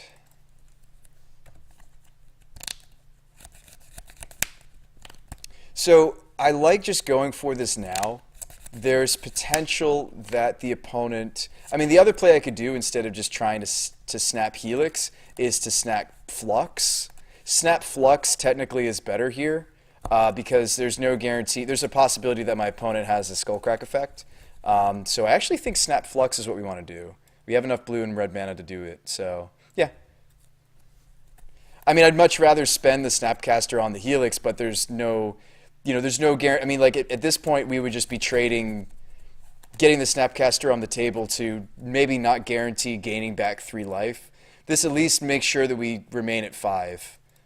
So we'll go Snap Flux. It's good against Storm, too? Yeah. Yeah, it's always been good against Storm. I'm just saying in respect to, like, the new meta and cards people are trying, you know, technically Bloodbraid Elf is one of those rare scenarios where there is multiple spells entering the stack at a time, at the same time. So we're going to stay at 5. That's relevant. And we have a blocker, also relevant. I hope you have all your creatures still in your deck, man. That's really how we can take this matchup. It's kind of how Jace-kai hopes to win these kinds of matchups. All right, so we're going to try to manipulate to this. We still get to play Electrolyze and Bolt. So we're going to start getting in with our Snap. You have to put a clock on these guys. And we're going to hope to find more Helixes. We're going to hope to find more counterspells. We're going to hope to find more Snapcaster Mages off the top. Opponent's showing us a green splash. Could be a Tarkus Command.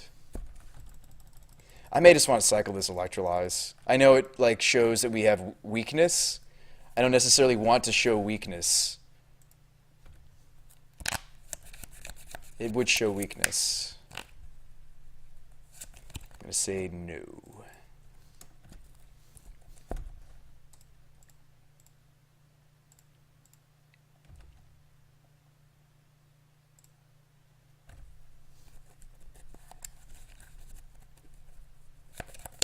Now, so this is an interesting spot. Do we just upkeep the Helix? Oh, okay.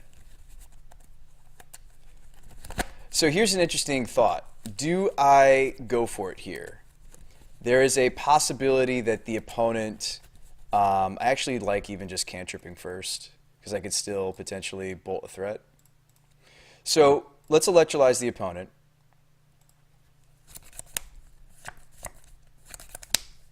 We drew a Serum Visions. So if I let this go, right, we're probably losing this. Yeah, we're probably losing this game. Could try to fake him out by like upkeep helixing. Again, we may just have to hope that he doesn't have it. So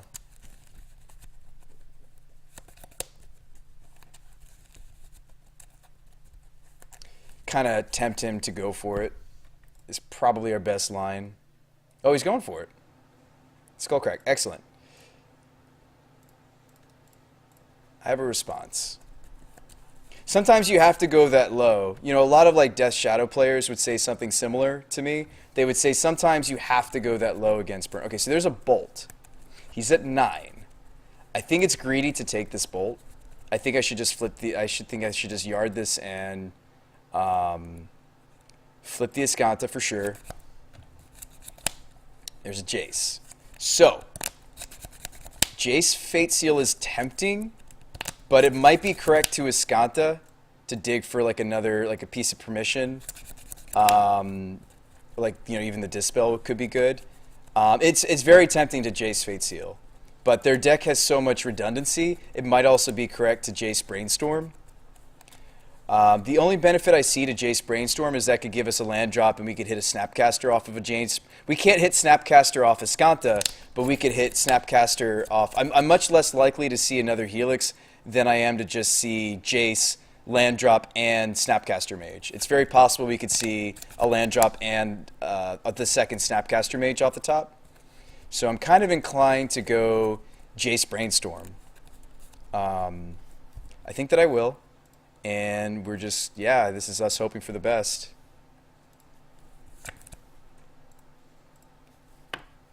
So we found Mana Leak that's not going to do it. So this Escanta would have found Mana Leak. And, okay. Yeah, that's not going to cut it. Well, okay. I can... So we definitely put this Jace back. The Mana Leak is dead. So we have to fade a draw step. It may have been correct for us to Jace Fate Seal, after all. Unfortunately for the home team. Yeah.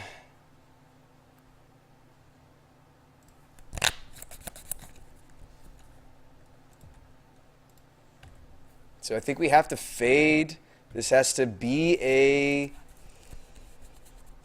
creature.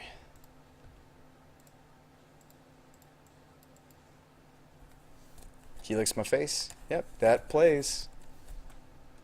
Actually, I have a response. I have a response, opponent. We're the burn player, not you.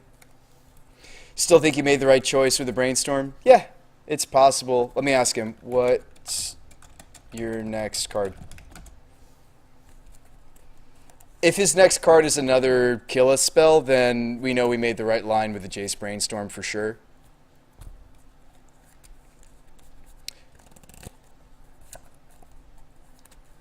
Knowing that he's burned, though, he's probably already gone, unfortunately, for our testing purposes. I wonder how long it would have been before. So we would have Serum Visioned away some of this. Yeah, he's already gone. Whatever. I would have liked to have known what his next card was, right? Don't you guys? Waller says, no way you don't Jace +2. No way, when I'm at 2 life. Smiley thinks we made the right choice with the brainstorm. Walters thinks we didn't. Demo says, but then that would be results-oriented. All right, Smile says, you're much more likely to draw an answer than you were to get rid of a lethal card. Exactly. So the thing about Burn is they have a lot of redundancy. So the thing is we could have gone for a Jace Fate Seal, but it's very likely that there's another kill us spell beneath the Helix. Life says Serum plus Jace gives the most looks. Did I have enough mana to? Then that's my bad. I should have Serum first. No, nobody mentioned that to me. I think you're right. I think thinking back to the board state, I think maybe we did have enough mana. I think the reason I didn't do it was I was hoping for a Snapcaster. We'd only seen the first snap, and my buddy Tyler's list runs a playset of Snapcasters. So I was thinking that, well, if we spend the Serum, there's no way I can go land drop, Snapcaster, snap back the Helix, go back up to 5, or even just 4 life would have been fine against everything except, of course, Boros Charm. So, oh man, we lost the die roll. Guys, we lost the die roll. We lose, right? This is modern, so you lose. Did you guys know that you actually lose the match if you don't win the die roll? I don't know if you guys knew that. If you lose the die roll in modern, you actually lose the match. I mean, we're gonna play. We're gonna win a game, but you know, lose the die roll in modern, you actually lose the match. Isn't that terrible?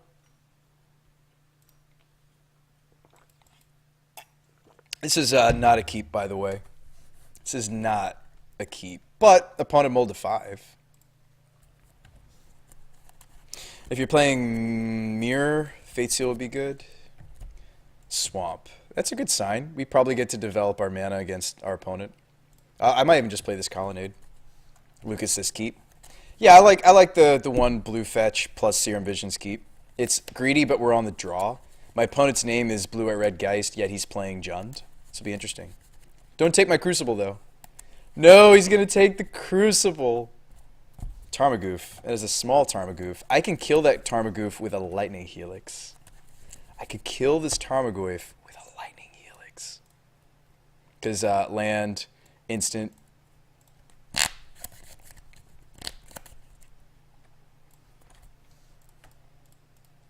think I like this play. I mean, this is maybe him just trying to get to stick his Liliana. Another Tarmogoyf. Okay, it makes sense, opponent. Makes sense. What you were going for. Okay, so we could stick Crucible. He looks like just like the Rock though, so that makes me feel as though we don't really need a Crucible yet. I honestly just like so he's on 3 cards. I like even just going like Shock Myself, Serum Visions, see what's coming up for us, you know? Because like what I'm really afraid of is Lily. Although Crucible is a way for us to not really care about Lily's discard because I can still make land drops from our graveyard. In before like Scavenging Ooze taking my fetch. I mean the thing is if I go for the Crucible he could just go, okay, land drop, Scavenging Ooze, snag our fetch. So I actually think it's a little aggressive, but I'm going to do it. So we're going to Shock and Serum. And we find another Serum. All right, we want one of these fields. I'm going to go bottom top. And I'm going to Serum once more. We'll go ahead and draw that because we like it. And I think we bottom both of these.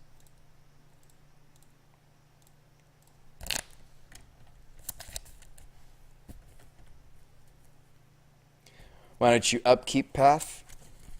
Why don't you path Vision Opt? Oh, and you can bolt the Goyf. Yeah.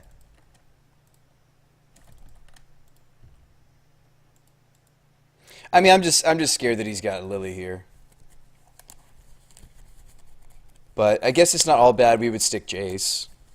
Like if he just taps out for Lils here, we get to stick Jace.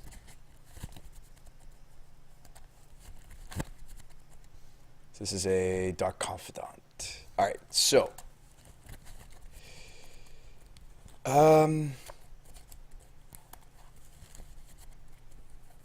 Do we want to just jam Jace? Or do we just want to take out his Confidant?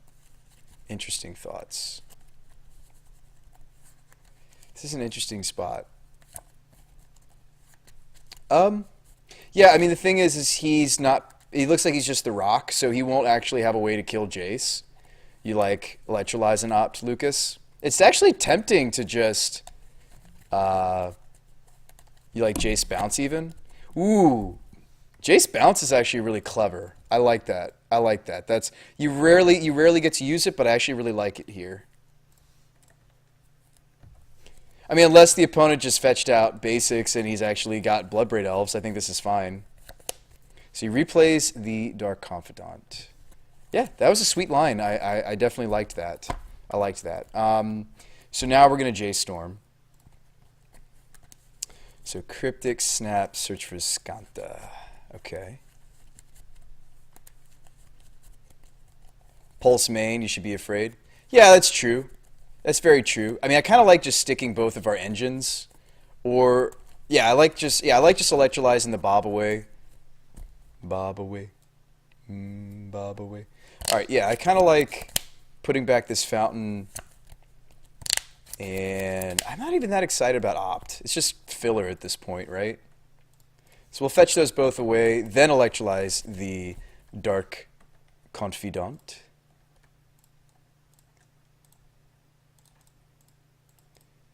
And search for Skanta. Ooh, we drew Path. That's good.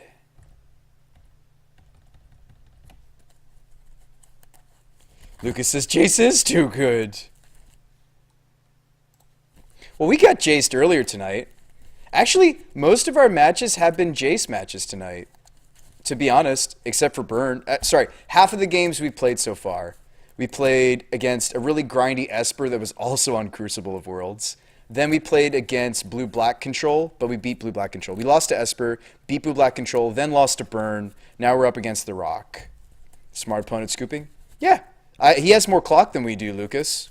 Yeah, and that's kind of the thing is like, I think that we haven't hit that point. Like, people understand nowadays that, okay, it's not a Helix match, is it? Maybe when he's on the play it is. I like extra sweepers.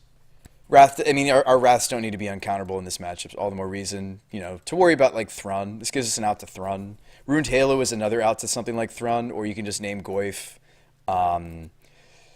What's not that great here? I mean, a lot of his threats can invalidate our burn, but then I actually don't think we sideboard that much. I like Wrath, maybe Ruined Halo, maybe not. He didn't get to see the Crucible, so that's good. I still like it as a tool. Purge is good. This hits Confidants or Lilies. That's about all I want, right? I mean, the Rock, you can even run D-Sphere sometimes. The issue with D-Sphere being that they will sometimes have answers to it. So that's why it's not all that. I mean, you're better off with Purge than D-Sphere because they can technically get whatever you exiled back because they do have pulses. Flux is interesting, but it's just a little bit inefficient for the matchup. Sphere is just okay. Stefanar says, hey, Brew, long time ago. Glad Jace and Bloodbraid Elf are back. Think there'll be a deck with Ensnaring Tez and Jace. That sounds like fun, Lucas. I would play that. He'll keep it in because of Iskanta. Oh yeah, true. Okay, so what am I not that excited about? Like, Helixes aren't really that necessary here. We could just cut Helixes to bring in Purge, Ruined Halo, and Wrath of God. Did I see the Bridge from Below Vengevine deck? I have seen it, Bellacore. Somebody linked something similar. Seems kind of cool. Oh, I like Relics against them. What am I doing? Geez, they're Goyf deck. I kind of do like Relics. Kind of like Relics. This isn't necessarily either a match for Electrolyze either, although it's a nice way to efficiently trade with Dark Confidants once we get to the top of our curve. It's actually kind of clunky. So I think I'd rather have Relics and maybe run just one Electrolyze, or this gives us room for the D-Sphere. Yeah, we could run the D-Sphere. I mean, if they have removal for it, well, that means they also have removal for Halo or Crucible or what have you. Opponent's definitely beating us on clock. So they're in a good spot. We'll keep. All right, Leyline seems good. There goes our Crucible plan. I like it. There goes my Snapcaster Mage plan. Yeah, no, my buddy's Ty's deck does have a little bit more graveyard synergy than your normal Jace-kai, so this Leyline's fine. I mean, I can't cut. Obviously, I can't cut my snaps all the way down just because they have the potential to have Leyline. I think that seems a little bit crazy. Seems a little bit crazy, stream. Just because they have the potential to have like a nice 7 with a Leyline doesn't mean. Okay. If I don't path this now, I won't be able to hold up Rune Snag for the Lily that he's about to play anyway. I do really despise having to path immediately in the matchup, but if I'm not able to hold up the Snag next turn, I think we're in trouble. So Lily could run away with the game. So we'll go ahead and do that, and we'll play our fetch. Actually, no, I should have played the Cascade Bluffs here, right? No. No, Flooded Strand's fine. Flooded Strand's fine. Made a combo version of it with Beck Call. That sounds sweet. You know, you guys know I'm into Beck Call. Card sweet. All right, Fulminator Mage. Joke's on you, opponent. We actually our land drops are fine. Yeah, our land drops are doing just fine. Yeah, opponent didn't show us the red last game. I like it.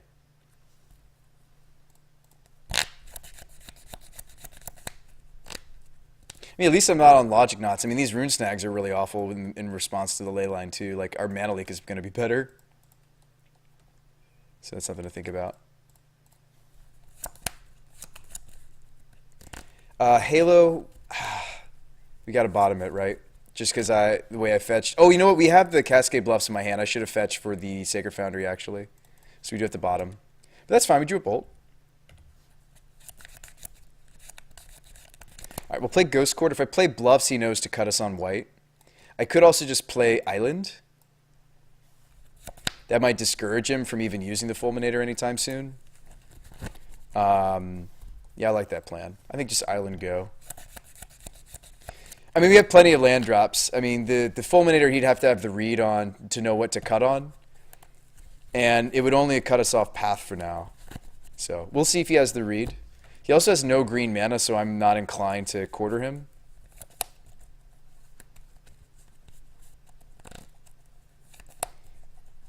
Jirov's Messenger. Okay.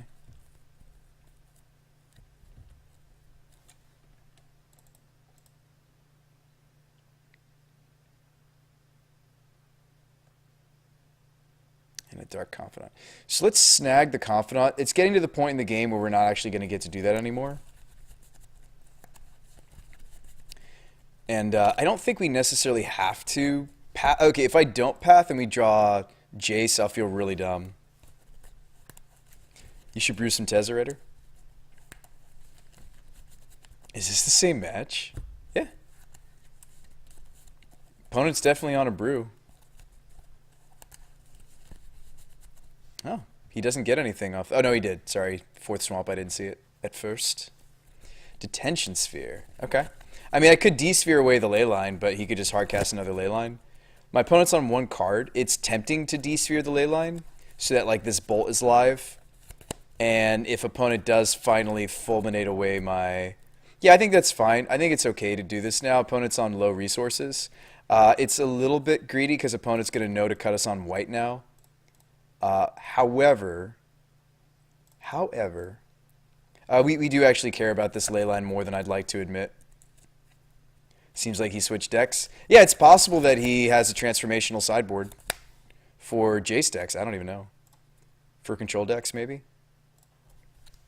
Yeah, I'm not inclined to bolt the Fulminator. I'd rather check the Fulminator with the Snapcaster Mage later than try to trade a bolt with it, you know? We can take a little bit more damage, hopefully. Yeah, I mean, it looks like he did switch decks, right? Like he was a green deck game one, and now he's like another Leyline. Yeah, that was the issue with doing what I did.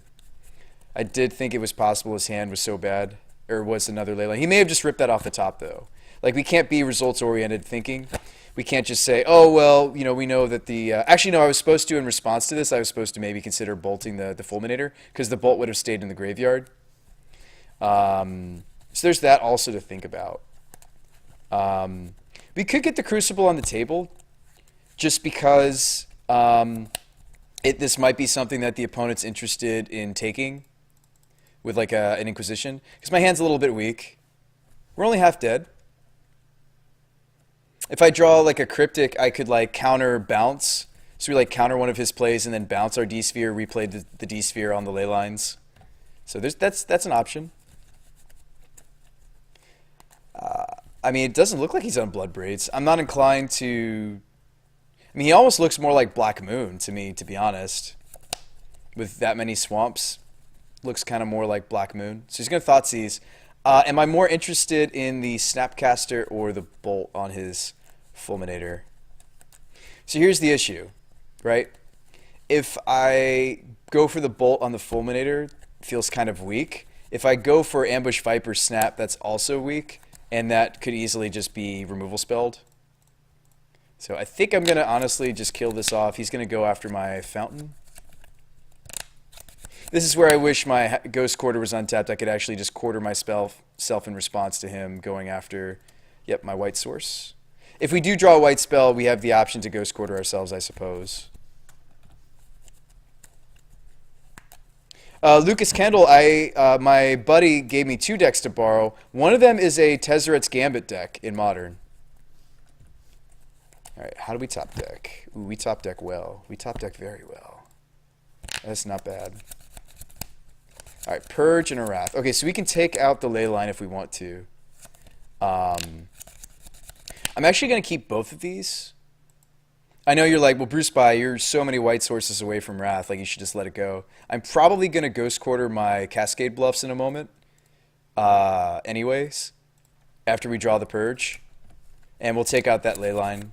And maybe that's wrong. Maybe we just don't want to fight over it. The benefit of fighting over Ley Line, though, is we get access to this Ghost Quarter with the Crucible. So I'm not necessarily... All right, Overgrown 2. What do you got? Goyf? Okay.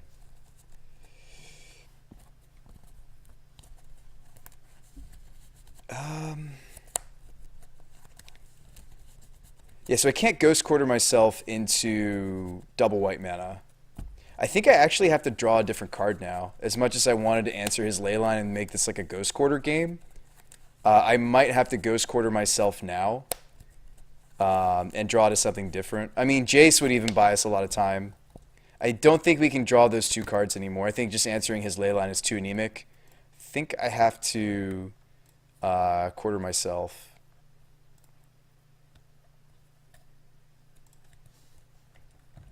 This gives us access to all the colors in our deck for the most part.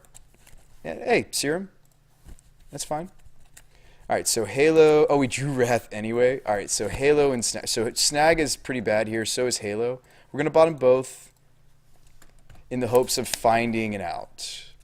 Any fetch in our deck, although we'll have to shock ourselves to do so, will give us Wrath for Goyf. It might be correct for me to just put the Snapcaster in play and just block the Goyf. Just because we're not going to be removing the Ley Line, it seems. So we might just want to consider chumping the Goyf even. I know that seems weak, but we just need to buy time for this Wrath, to be honest. Opponent might have a Fatal Push for my Snap. We'll see. He's considering bolting my Snap, perhaps. He might be on like a Black Moon Jund. I mean, that's a lot of basic swamps. It's honestly possible that he's like on Blood Moons and just has a light green splash for Goyf. We'll go ahead and block. I think when I'm at 8 life, I think that I think there's a big difference between 8 life and 3 life in this matchup. Please play a second threat to try to put us dead. Please. Okay, K command. Yeah, so there goes our Wrath. He brought back Dark Confidant. Yeah, he looks like a Black Moon deck, to be honest. Like, that many swamps is scary. Alright, so I am nearly dead, even if I search for Skanta. I'm trying to think of what card would get us out of this mess off the top. Because I'm going to go to... I don't think there's a card that saves us off the top on this much mana. Alright, so he's like potentially a Black Moon, or he's just got a really heavy Black Splash. Interesting. Interesting. But this will be different with us on the play. Now that we know he's got Drawf's Messenger, do we want something like Angers? This also kills Dark Confidant. I'm less excited about the bolts now that I've seen that. I'd rather fight over his Confidants and his Drawf's Messengers. All right, because Anger can do that. I mean, it's a little more expensive, but basically kills most everything he's trying to play besides his goyfs. I think this is fine. We'll keep it.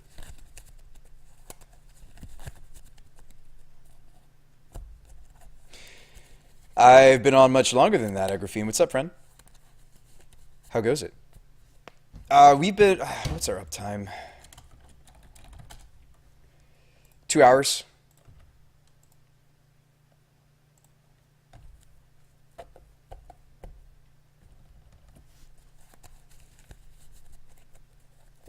Lava Claw reach. Okay. Interesting, interesting. I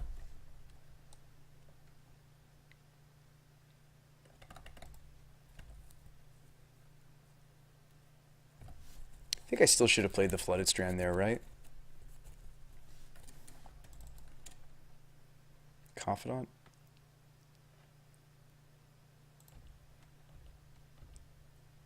I think I'd rather Bolt Confidant. If he had Hand Hate, he would have likely already used it. This is something we want to see in the match, so I will take it. And then you're like, okay, well, are you supposed to purge Confidant? No. No. You would still Bolt Confidant, even at the price of Fetch Shocking here. I still much prefer... We have another island in hand, so let's get the Foundry. We'll toast this Confidant and pass it back. Just ended your birthday stream. Went great. Nice, man. I'm glad to hear that.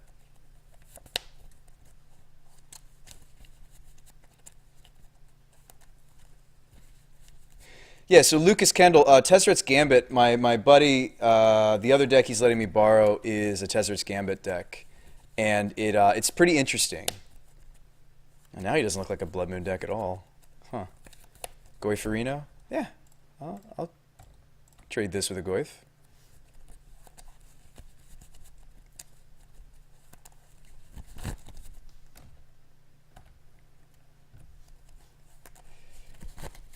If I want to have Cryptic, I have to play the island. And I do. I would like Cryptic for his next play if possible. And if it's something that I can answer with Purge, I don't think we fire off the Cryptic. If it's something answerable with Purge, I think that we don't. Purge, if you guys don't know, is... Oh, what do we got here? Another Goyf? Alright, we will Cryptic.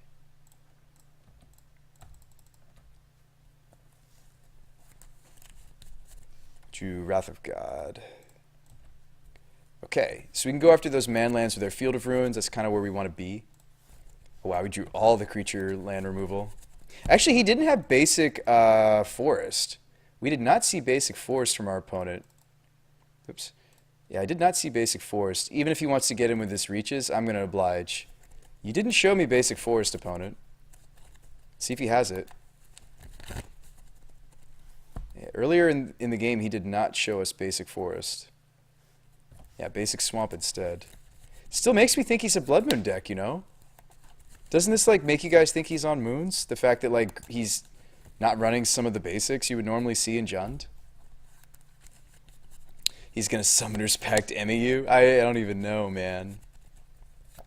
Just hope this is something I can purge. Messenger? Yeah, I can purge that.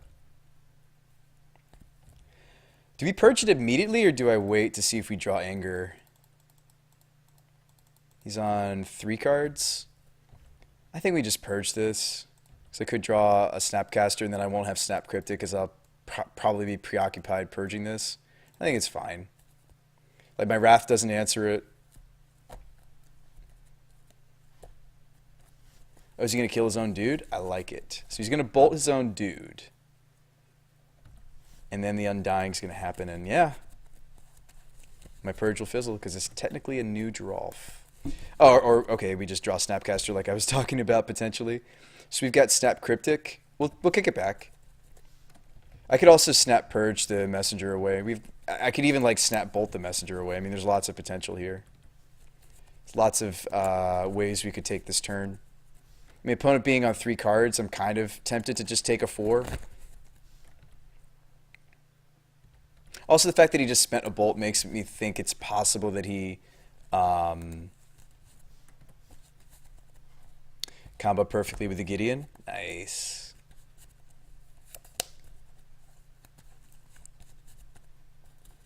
Very nice. Alright, does nothing. Okay, so we should consider the following. I think I just snap purge this.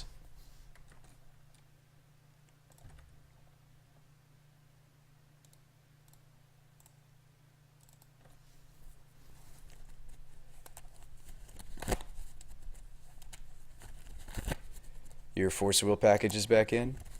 What, the Pact of Negations? I think that's a good choice. But that's just me. We have Angers in the deck right now. I think I actually want the Mountain. Just trying to use our mana efficiently here.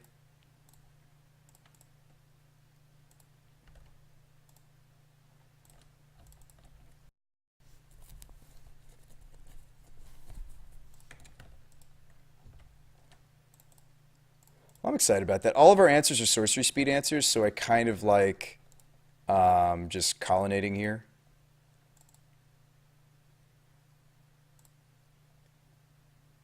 Representing blue mana. I know we don't have a blue answer here, but I think we got to get a clock going. We have answers to further Drelf's Messengers.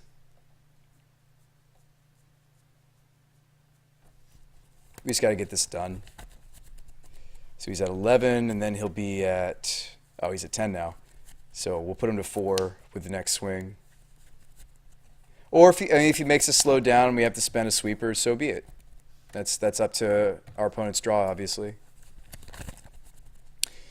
Yeah, did it work out for you? Did you find yourself using it? Alright, so... Ooh, Lily. Well, no, Lily's not the end of the world for us. So Lily's going to kill off my... Oh, no, he's going to get something back. Okay. I was going to say, I thought my opponent was going to... So is he going to get back the Fulminator or Goyf? Oh, no, Fulminator wasn't this game. That was the last game. So he's going to get the Goyf. I can attack Lily. Well, it's confusing, right? So the Wrath answers Goyf, but I might just want to... I might just want to spend my turn just killing Lily. And then we get to keep the Snapcaster. He swings, we block, and then we sweep the board. Anyway, we could kill off the Goyf with the help of Anger. I mean, that might be the better play. Let me see if I have enough mana to like attack with Colonnade and Snap. Hold up. One. Well, we won't have red unless I shock, and I don't know if that's worth it. So like 1, 2, 3, 4, 5 to animate. Yeah, okay, so we could attack with Colonnade and Anger. That seems sweet. Yeah, we could attack with... We could send the Snap at the Lily, and we could send the Colonnade upstairs, and then Anger the Goyf away. Unless I mathed this wrong. Right? So we... Oh. Yeah, so we... Yeah, I mean, I'll have to shock myself to do it, but... I mean... Barring our opponents not having an answer to the Colonnade. But he didn't have an answer last time, and I think he top-decked the Lily. So we'll do the greedy line. The greedy line would be I attack you, and I send my Snap at Lily. We'll see if he sees through this. We'll see if our opponent puts us on Anger of the Gods. So he blocks. Oh, wait, no, this isn't going to work, right? No, this will work. I was going to say it wouldn't work if I was putting Planeswalker into the graveyard. So it's still a 2/5. We shock, and we Anger.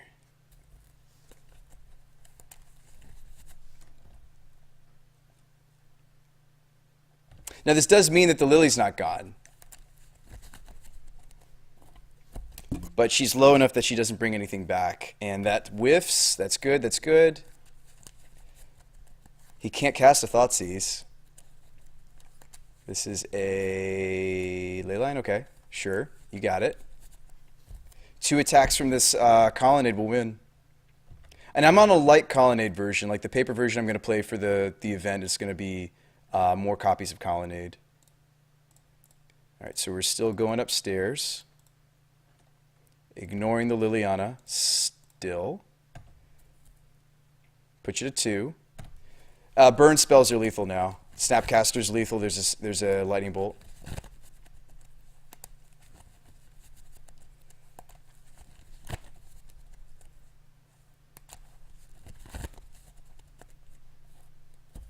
Okay. Yeah, he's just on a very different... Okay, so we're 2-2. We're 2-2. I mean, you know, my buddy Tyler is very, very smart, so he's a very technical Magic player. He's also a judge, so like I mean, I'm impressed that I'm managing to wrangle even something that's, you know, like 60 cards similar to his list. So I did use a Force of Will style and then ended up paying for the pact. Oh yeah? All right, we'll keep this. So if we win this, we prize. Opponent mulls and keeps and bottoms. Okay. Possibly looking for land. The old overgrown shock myself. Alright, could be some form of shadow. Yeah, it could be some form of shadow.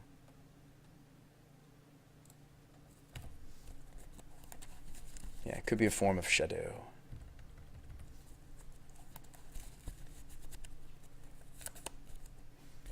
Inquisition. He just shocked, which makes me think bolting him is just going to help him if he is indeed shadow. I'll let you go ahead and take a look at the grip. Yeah, the overgrown shock myself do nothing probably means traverse shadow, although they usually have baubles, which makes me curious what's going on over there. He could have also just been holding up a fatal push to hit, like, you know. Okay, so the fact that he took Electrolyze is interesting for sure. It's interesting. All right, so we're going to get Steam Vents. Yeah, I mean, this is a 2-2 versus 2-2. This is where it's at. This is the jam. Oh, we just drew it and Electrolyze off the top. That's funny. All right, Rage Ravine. So it's Jund. Just him shocking himself. You know, the casual shock myself play. Might still be correct to get the second Steam Vents. Just because of this basic planes. A Ghost Quarter. All right. I don't think he saw this planes, right? We drew the planes, so let's play the... Although I want to keep a fetch for Jace. Let's just play the planes. It shows the least amount of information. Because if I show the Ghost Quarter, he's like, oh, well, my Raging Ravine is answered now for the Jace that's coming. Opponent does nothing. Okay. So, I mean, I get to stick a Jace now.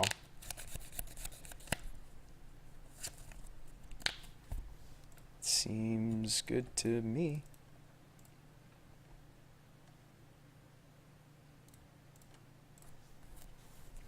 So he's missing land drops, so we'll Fate Seal those to the bottom. Alright. Alright, isn't Spell Pierce a better version? Seems like we have critters under control. I don't disagree. It's just a card availability thing. Like, I think tomorrow, if I go to the store and we can get a hold of some Logic Knots, I think I'd rather be playing those. But then again, this deck does have some really deep... So you're saying play Spell Pierces? Okay. I mean, I probably... Before I play Spell Pierce, Lucas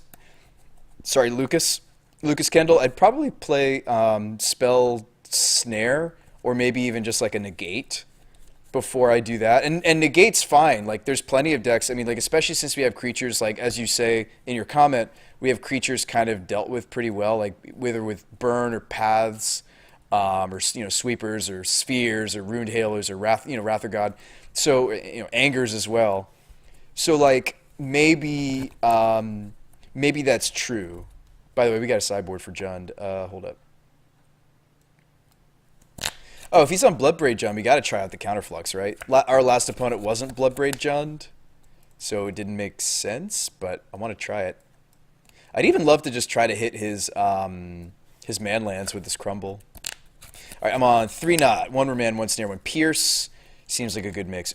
I like the one of Pierce. You don't normally see that, Life in a Jug. I don't hate it, Lucas and Life in a Jug. I don't hate that. I think I'll cut some Helixes. Yeah, I don't hate that. I've loved this Entreat tonight. It actually almost won us a game when we were clearly dead. I say almost because the opponent top decked into a Snapcaster Mage, into a Cryptic. We didn't draw a Relic. Speaking of Relic, that comes into this match. It's pretty decent. D-Sphere's okay. It's not fantastic. Like, honestly, I'd rather trade with Confidant with electrolyzes than bolts, to be honest, but we may not have that luxury when he's on the play. Like, when he's on the play, we might need to be shaving some number of electrolyze. Um, you know, 50 seconds? All right. Whew.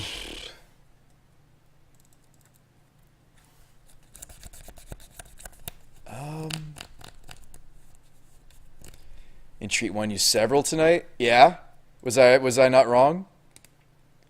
No, I mean, I'm okay with being wrong. That's not why I made that comment. But I know you were originally running Terminus. You were running some Terminuses? Termini? Yeah, you were running Terminus, and I think I made a comment, right? Last night I said, why don't you swap those Terminus for Entreats? Because in Modern, like, the 4/4s might as well be a sweeper. So that worked out for you? That's awesome. I'm glad. I'm happy anytime you guys actually listen to my suggestions. I'm glad that it was also good for you. So you just entreated people? That's great. All right, Jace down. I don't want to play the Serum Visions because then he'd know exactly what I just drew. I probably just want to end step opt.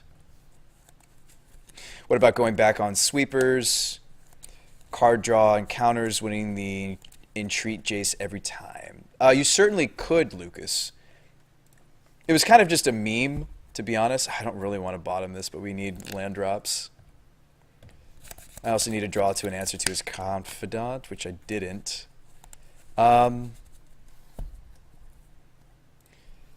Actually, probably should have Serum Vision there, because I could have drawn an answer to the Confidant. All right, so we want both of these in this matchup. If we're scared of Lily coming down next turn, we want the D-Sphere now.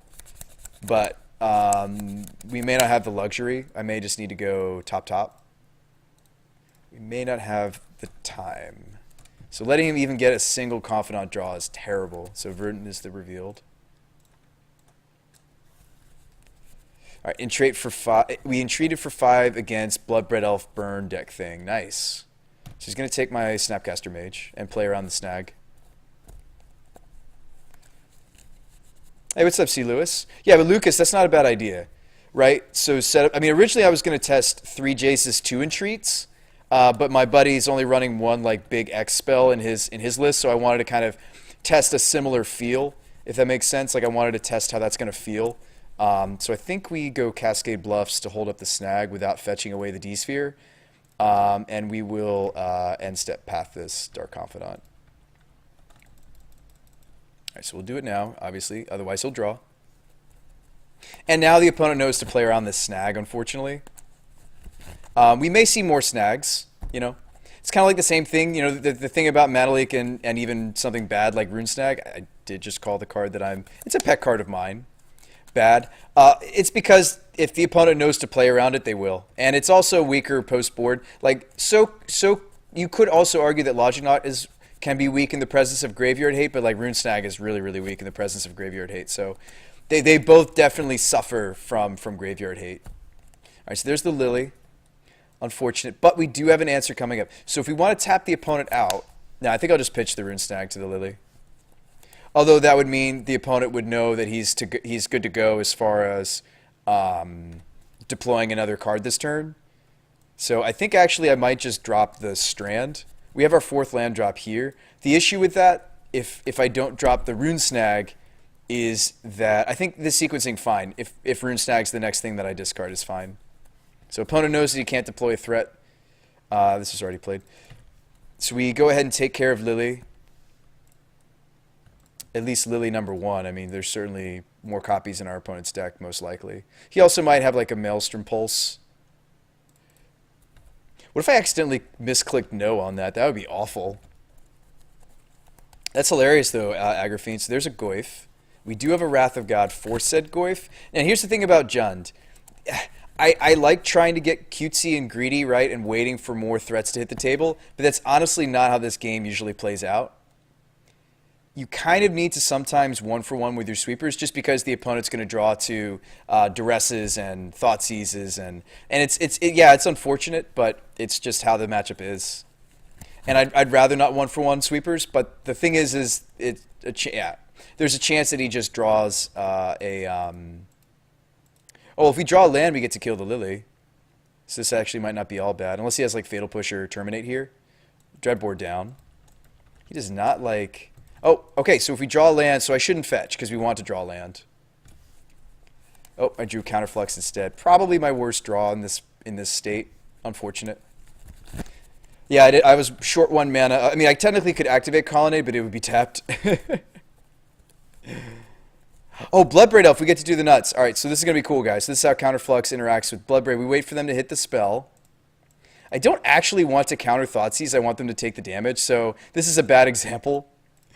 That's funny. We get like the one bad example of like a spell I don't actually want to counter. I do want to counter the Bloodbraid. We'll let him resolve the Thoughtseize. That's funny. We got the one. We had the Counterflux for the Bloodbraid, but he bricked and hit a Thoughtseize. Then he's just going to take 2 damage on. But unfortunately, this Liliana is going to be beyond what my Colonnades can handle now. And now I almost need like a end step. Yeah, so I go to 13. We draw land. I get to... Ooh!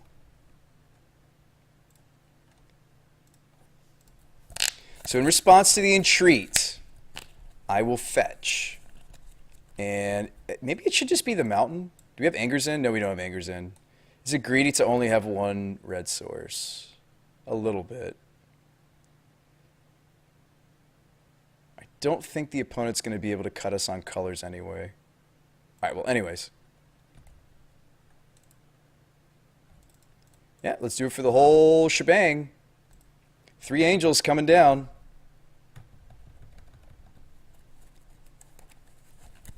Alright, how goes the Lich's Mirror Challenge? I have a new version of it to show you guys. Is this a second Bloodbraid off the top? You gotta be kidding me. And this one's gonna be one that actually hits something useful, right? Yep, Confidant. Like the one time we had the sick Counterflux play, opponent just didn't even get punished. So we sacrifice a creature. Opponent can't attack with the Goyf. If we draw land, we get to Colonnade the Liliana dead. Actually, I should just hit Lily with my Angel, right? Ooh, we drew Jace. Okay, hold up. That changes things. He says, well, that happened. So, if I Jace... I think we definitely Jace. I just don't know if I'm Jace Storming or Fate Sealing, because opponents' like draws have apparently been gas. I'm tempted to put the opponent in a weird spot with the Jace. Like, I'm going to try to draw to our second Path to Exile here, actually. I'm going to Jace Storm. So we do Ghost Quarter, Snapcaster. Okay. Okay. So here's what we're going to do. I'm going to put the Ghost Quarter... awkward. Not what we wanted to see. Yeah, because the 2 cards I put... I mean, unless I'm killing the Lily, we don't keep the Snapcaster. I mean, you drew Entreat into Jace, not too shabby. Yeah, it was pretty good. It was pretty good. I'm going to go top. And, well, maybe the Snapcaster is good... No, this Snapcaster is good enough. We're at 12. I think we can sustain a little bit of a beating here. Because he kind of needs to go after the Jace hard. I'll go top, keeping the Snapcaster. We'll punch Lily. And keep 1 angel on defense. Slow down, mate. You'll burn your fingers if you keep drawing that hot. I'll keep that in mind. I mean, he did quickly scoop to us. Thoughtseize. Okay, so you can Thoughtseize my Snapcaster.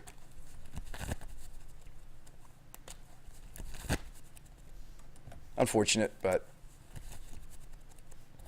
we'll fight on. Another Bloodbraid? Look who's drawing hot. Just back to back. Lily to kill my Angel. Jesus. I don't even feel bad. Opponent just drew triple Bloodbraid. Sweet game for sure. Opponent's one to Toxis Deister plays. I think his draws have been better than ours. Like we missed on land drops a little bit, so like our Entreat wasn't even as sweet as it could be. I mean, I can't protect this Jace, so Jace is going down. We'll try to kill as many threats as I can on the way down. So this is going face, this is going Jace, this is going Jace. So awkwardly, I think I still kill off a Bloodbraid Elf. We're losing the Jace anyway, though. So we knew we were drawing a strand. We knew we were drawing, excuse me, a strand. I could colonnade the Lily dead, and then I'm dead on the swing back. That's unfortunate. All right, I guess we play the flooded strand and have double blocks. Yeah, I have to have double blocks here. And we have to hope to like draw a cryptic off the top. Tarmogoyf. And this is like one of the reasons I'd love to even have a second Entreat in this list. Or just in general. So I could... He swings Goyf. So I can double block the Goyf and we lose the Angel.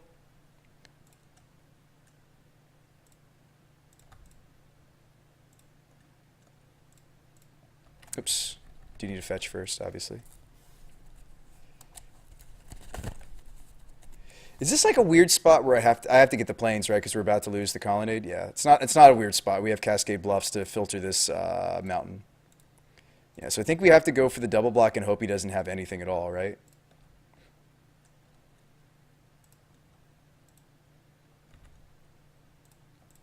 Yes, this is 8 power versus a 5/6 Goyf. Do you have a terminate? I mean, the problem is I know he has a second Goyf. I'm well aware of it. There's not much I can do there. He leaves Angel because Lily can answer Angel after a little bit longer. Good lord, triple Goyf? All right, man. Well, we have to draw a sweeper off the top now. I did not. Yeah.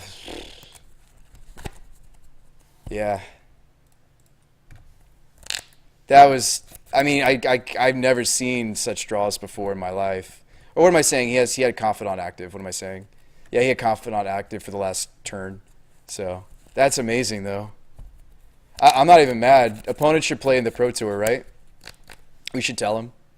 Be like, dude, you should be playing the Pro Tour. I think the Colonnade actually is worth less than the Angel is, right? So we should animate. We should animate Colonnade and let Colonnade die to the Lily. I think we did, for what it's worth, I think we did okay. Like, we saw Entreat at a spot that could maybe, it might have already been too late for Entreat to bring us back into the game, and then opponent windmill slams 3 Blood Braids off the top of his library.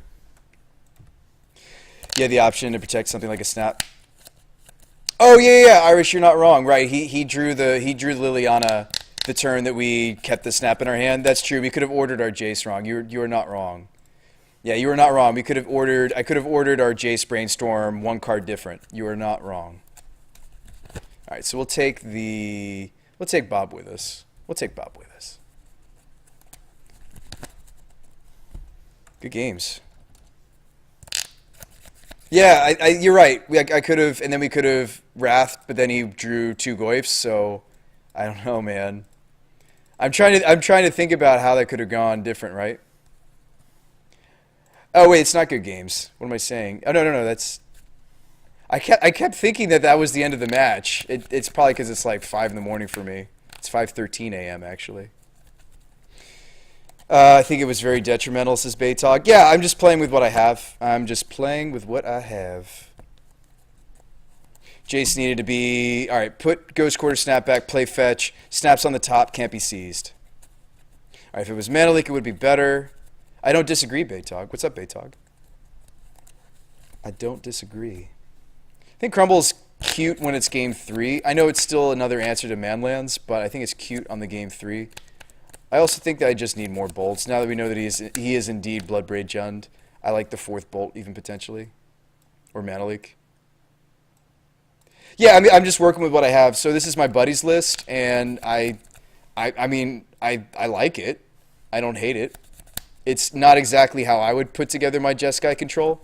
That's what Jeff Hooglin gets to say to his chat, right? Because he doesn't actually play decks that he builds anymore, right? I guess I get to pull a Jeff Hooglin, right, tonight and say, well, I actually didn't build this. Like, this is more or less my buddy's deck. All right, get another burn in there and take out Halo. Margin of Victory, thanks for that button. Also, Geek Fortress with the host for 7 that I missed a moment ago. And by a moment, I mean an hour ago. Sorry, Geek Fortress. Thanks for that auto host. And thanks so much for the new follow, Margin of Victory. Welcome to the BrewSpytheMagicGuy show. Anger's a possibility. Anger kills both Bloodbraid and Confidant. That's true. I think you played it perfectly. Oh, I did not. I don't think I did. I think chat's absolutely right that I made a mistake. Ha, but you were supposed to charge us $100 to play a deck then? Oh, no. That's not my style. No, thank you. Is that what Jeff does? He charges people 100. Wow, no wonder he's like not being a math teacher or whatever anymore. I don't even know what I want here. That's the issue. I don't really want to cut the snags. I know the opponent's deck is built to play around this kind of soft permission. Somebody say get the Halo in there or get the Halo out. I don't even know what I would switch it for, though, is the issue. God, is it crazy to cut a bolt? Absolutely. We're doing it. It's absolutely absolutely crazy to cut a lightning bolt. Ooh. Makes you too.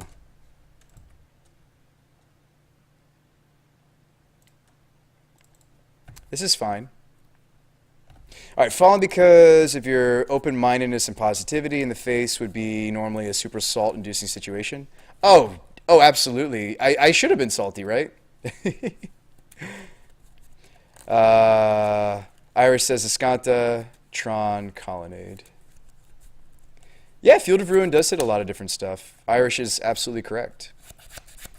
Well, thank you for that margin of victory. I try to be who I am. All right, so he takes the Crucible. Good choice. Ooh, we drew a Rune Snag. We did draw a Rune Snag. Excellent. Excellent top deck. Now that the opponent doesn't know about the Rune Snag. We should play out the Mana Lake first, though, just because he doesn't know about this. I mean, I know you're like, well, BrewSpy, but he's going to ramp. He's going to ramp to Bloodbraid. Bloodbraid, it's over. He's got Bloodbraids in his deck. There's nothing we can do. It's going to be okay, guys. We're going to draw Entreat. It's going to be okay. Stream, it'll be all right. It'll be all right. Actually, I probably still should have played Field of Ruin there. Also, Jace, yeah. I'm imagining Brad Nelson being in your position there, says Cute Little Bunny. What would Brad Nelson do? Is that like a wristband? What would Brad Nelson do? You can put that on a friendship bracelet. Wear it to your next GP. Actually, you know what I would wear? I would wear what would Reed do? Like, what would Reed Duke do? I would consider wearing something of that. Like a t-shirt, maybe. WWBND. Yeah, what would Brad Nelson do? He would play Carnes. All right, so there's Lily. Although there's the chance we miss on this Rune Snag, he knew about the Mana Lake. So I know this, like, you guys might be like, BrewSpy, that's so backwards, you're crazy. It's like, no, he knew about the Mana Lake. We'll play the known information, and if there's no hand hate next turn, which there might not be, the Rune Snag gets to snag something. We should leave these Field of Ruins for his manlands. There's a possibility he plays around the snag, and I feel stupid, right? Or we get him. All right, so we get to take our pick of the litter here. So it's a Scavenge. I am more afraid of Scavenging Ooze than I am Bloodbraid. In fact, I might try to ignore the Bloodbraid for a little bit. We'll go ahead and snag the Scooze. We'll let him have the 3-2. We'll let him have the 3-2. For now. All right, there's a Rune Snag. He knew about this other Field of Ruin, so I'm going to play that out. So now this Rune Snag's powered up. This is a slightly stronger Mana Leak. This is unless they pay 4. Opponent's only on 4 cards now. This is another Bloodbraid. All right. Bloodbraid into Culligan's command. Yeah, I think I have to counter the K command. Let's see what modes he chooses, though. So K command and hand. Okay, so he's getting back the Ooze. So we will counter. And now I'm kind of priced into maybe bolting one of these elves, right? And that's the issue. Because if I don't bolt an elf, I'm going to 10. And I guess that's the hard part about Bloodbraids. Logiknot is better. I'm just working with what I have, man. I'm not necessarily playing cards that I think are good. I'm working with what I have, and this has resulted in a 2-3. I think he saw the Cascade, right? I think we're doing okay with playing the cards that my buddy has loaned me, right? I'm cards in paper. I decided to build the deck on Magic Online, almost card for card, with the exception being he didn't know what he wanted his 2 cost. He gave me a mana leak and a bunch of like weird stuff like Remand. I mean, maybe Remand's even better. I don't know. You'll send me some knots. You're gonna mail me some knots before my F&M tonight. I wish, man. I might even just take out the Rage and Ravine now, because if I draw like Entreat, I'll feel really dumb that I didn't spend the field sooner. I mean, maybe this is just the antithesis of our deck, and that's fine. I feel like it's, you know, unfortunate he was able to strip the Crucible. There's Bob as well. Yeah, see, that's what I was kind of hoping to save the Bolt for. Yeah, I mean, I want to leave all our mana open for the possibility of the top deck Entreat. I mean, like, for this matchup, I think we would need to be on multiple Entreats. I'm not even joking. I think for this kind of a matchup, I think I would need to be on multiple Entreats. So we draw Purge. Purge can answer Lily, or Purge can answer Confidant. Confidant puts the game away more quickly than Liliana, believe it or not. Confidant will put this game away more quickly. So now the opponent's just on top deck mode, but so are we.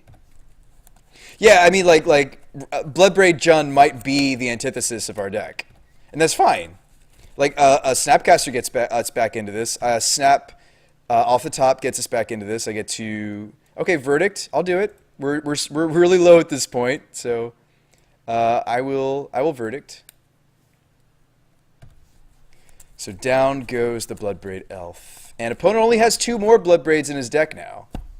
This is where I also wish I had something like Elspeth. I did talk to Tyler about Elspeth. He said, I don't know if he had an Elspeth I could have borrowed, but he said he'd cut her from his list. So, I mean, I'm looking at her sideboard. I'm like, many of these tools wouldn't help us in this situation. So we need to draw a Snapcaster Mage. We need to draw an answer to this Liliana of the Veil. Ghost Quarter, that's not going to do it. We need to draw the answer this coming turn, or he's going to get to split our permanents. Nope, just draws land. Okay. Okay.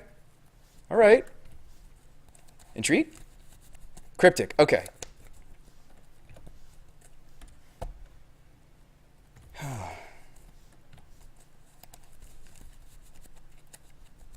Excellent.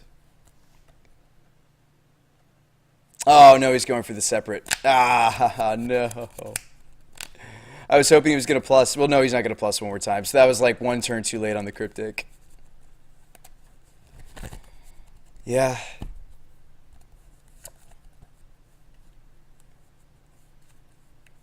Yeah. I was hoping he would have plussed as well. I think what I'm supposed to do is spend the Field of Ruin. Tap your mana. Yeah, I think what we're supposed to do is we're supposed to... Hold up. Yeah, so we'll float the mana. I think I'm supposed to consider Field of Ruining the Ravine, tap mana, and Ghost Quarter. I think I like Field of Ruin better, because at least we get to keep some of our mana. 1, 2, 3, 4, 5, 6, 7. Why didn't you do it in his turn or upkeep, says Dystar? We were hoping that he would do the Liliana trick. We were hoping that the Liliana would die. No, Dimless, that wouldn't have worked. Oh, you should have just bounced her in your upkeep? Yeah. No, you're right. I got cutesy. I thought he wouldn't go for the ultimate immediately, but duh. You do. If you're in his position, you do go for it. I'm not going to play perfect. It's 5:23 a.m. for me, guys. This is a bonus stream. Yeah, I'm sorry. I'm trying my best here. All right, so what's going to make him splitting our colors the most difficult? If I add a 3rd white or a 3rd red source... So I need to grab Plains or Mountain here. Let's grab Plains.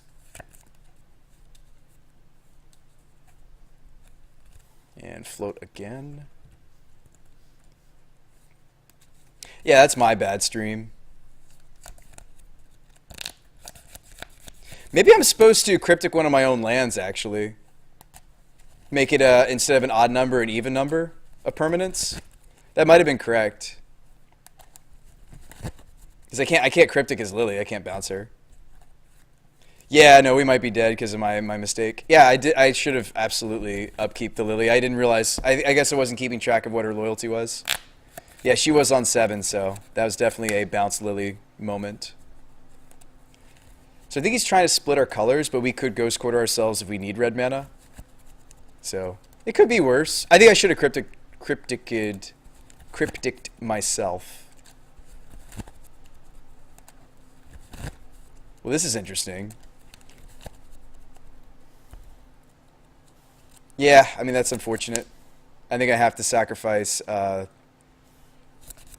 then just cryptic draw. Just bounce something and draw. Yeah, that was a punt. It may have cost us the match easily. That was a really crucial moment for us to utilize our cryptic a different way. I think if we don't have the white sources, though, we're not going to win this.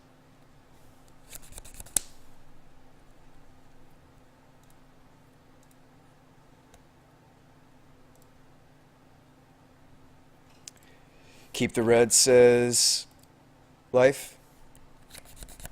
Keep red for bolt. Yeah, I mean, that's the benefit of keeping the red. All right, so snap can, if we draw land, which I don't know if we will now because we've gone through a lot of our land, we get to take out the lily. Okay. I'd rather preserve the purge. I think purge is more valuable in this matchup. And we got lucky. Yeah, so snap purge lily.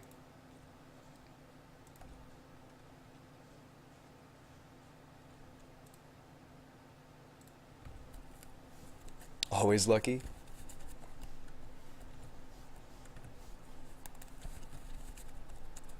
Alright, so he's going to make his discard now. So we're going to go ahead and target purge. That's the Planarino.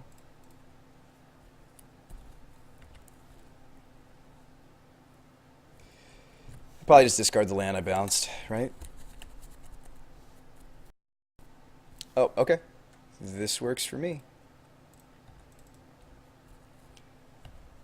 Alright, Entreat. Alright, Colonnade, though. I mean, maybe I'm not supposed to attack there with Snap, because if he draws Bloodbraid number 3, I'm dead, potentially. Alright, Fulminator answers my Colonnade and also checks my Snapcaster, unfortunately.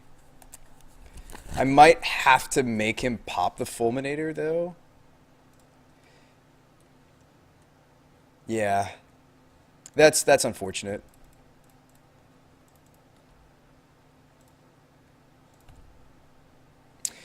Swinging with the Snapcaster is irrelevant because if the opponent knows what he's doing, he gets to, if I go for a double attack, he just blocks and then sacrifices, kind of like Sakura Tribe Elder style, like Steve. So we will hit our Colonnade, but if I don't leave the Snapcaster back and he top decks a Bloodbraid, we take 3. So, alright, Confidant. Okay, can I draw an answer to Confidant? I don't. We're in trouble. Yeah. That's not good. I did say I needed land. I mean, we drew out. Our colors are all here. Another Dark Confidant? Okay. Well, he's on 7. Yeah. I think I have to trade, unfortunately. I know he just revealed another Confidant. I know, stream. I know, but there's not much I can do. Alright. That's 4 damage. Entreat? Wrath. Okay. That'll work. That plays. Hey, that plays.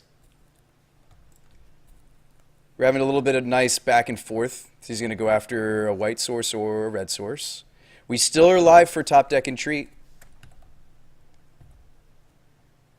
He goes after my Steam Vents. Goif? Alright. Can I do you one? Can I do you one? Nope. And that's my problem with Search for Riscanta. Sometimes it's just not enough. Unfortunately. I actually think he should be on 2. My buddy Tyler only owns the 1. I was playing 2 Search for Riscanta and then 2 Jace or 3 Jace. Close game, man. Seriously. Seriously close game. I want to see what our next draw is if Moto lets us. I want to see what our next 2 draws were, because one of them could have been something spicy. Good ones apart from the first. Okay. That wouldn't do it. Bolt, and then all the answers to Goif, but too late. Alright, I mean, hey, for my meme version of Jace-kai, I'm just kidding. So if you guys want to see what Tyler's deck actually looks like, I will show you. So his list actually is a little bit different. Here, I'll open a new copy so you can see what I'm actually playing tomorrow if you want to see it card for card. So Tyler doesn't have... But I actually like some of what he's got going on in his list. I did make some changes, though. So hold up. So his list has, instead of a Wrath of God on the board, his list has Second Verdict. Unlike me. He's got... this is after I made changes, though, unfortunately. I did make some tweaks. All right, so these are correct. I think he was only on 1 crumble. I added a second. So he said there was some Tron. He was on 2 as a Staticaster, 2 Counterflux. I cut those both to 1-ofs. Same here, same here. He had 2 Spell Skites.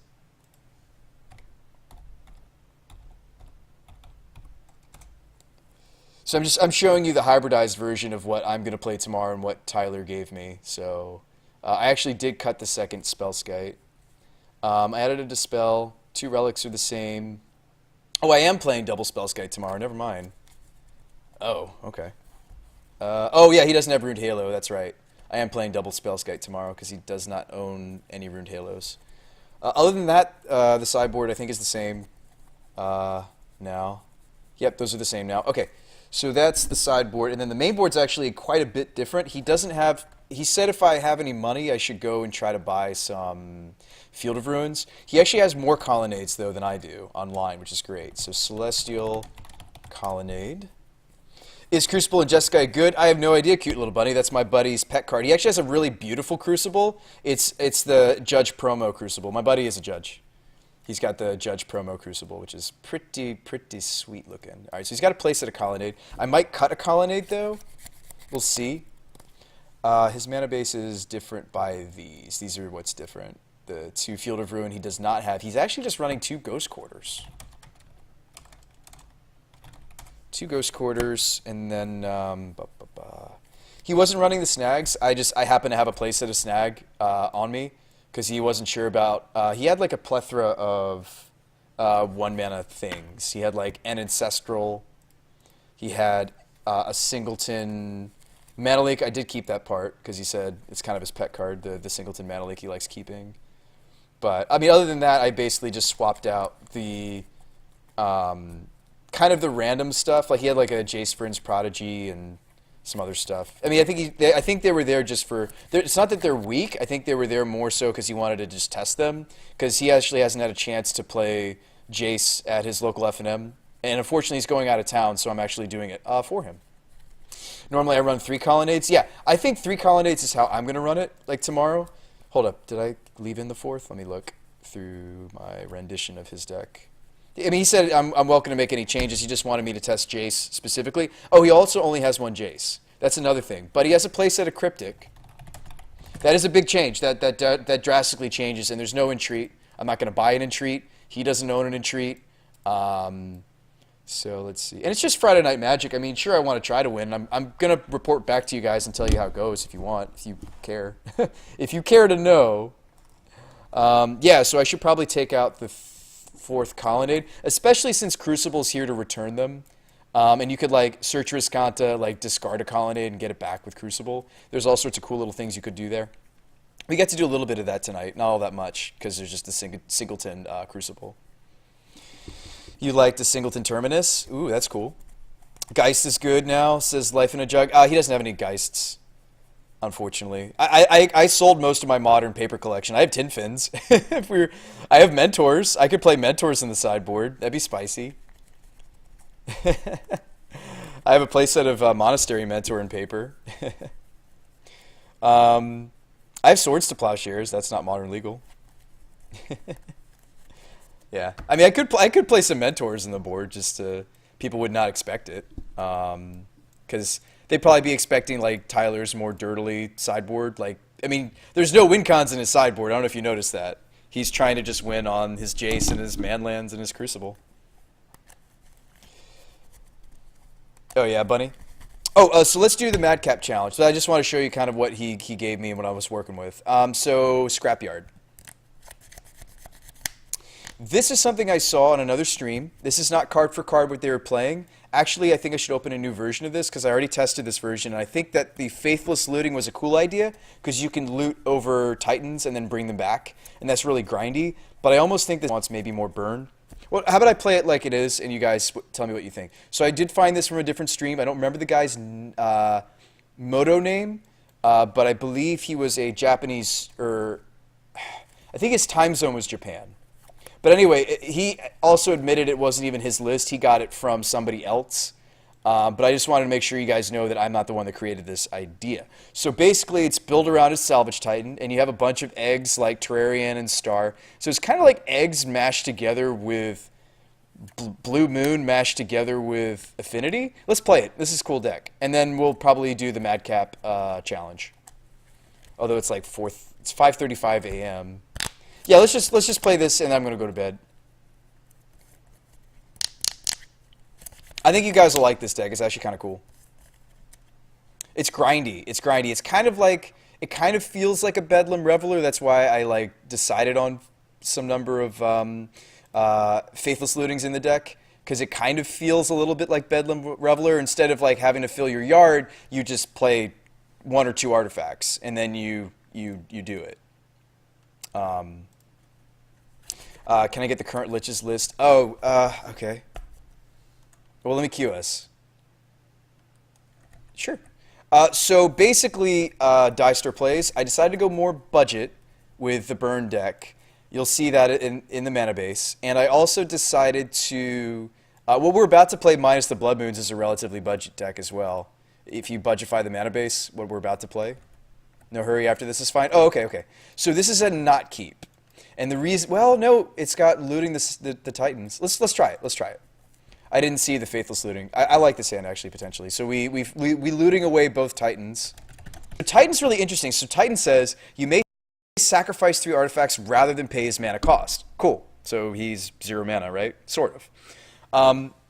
Exile 3 artifact cards from your graveyard. Return Salvage Titan from your graveyard to your hand.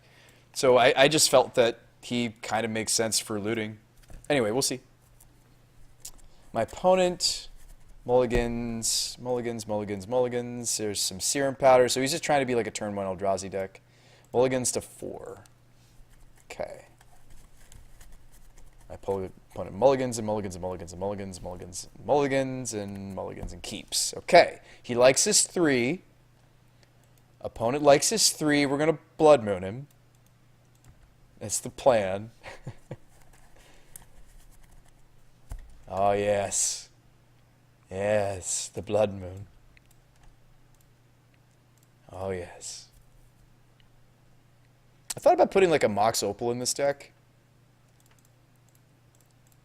Oh, there's the servo schematic. Perfect. So we're looking for lands. Ooh, Citadel, we get to do the Titan next turn. Because 1, and then this makes... Yeah, this is going to be sweet. So we need to keep 1 Titan in my hand. Let's ditch the Star? We're definitely ditching a Titan. I think I ditched the Star, to be honest. Yeah. We'll ditch Star.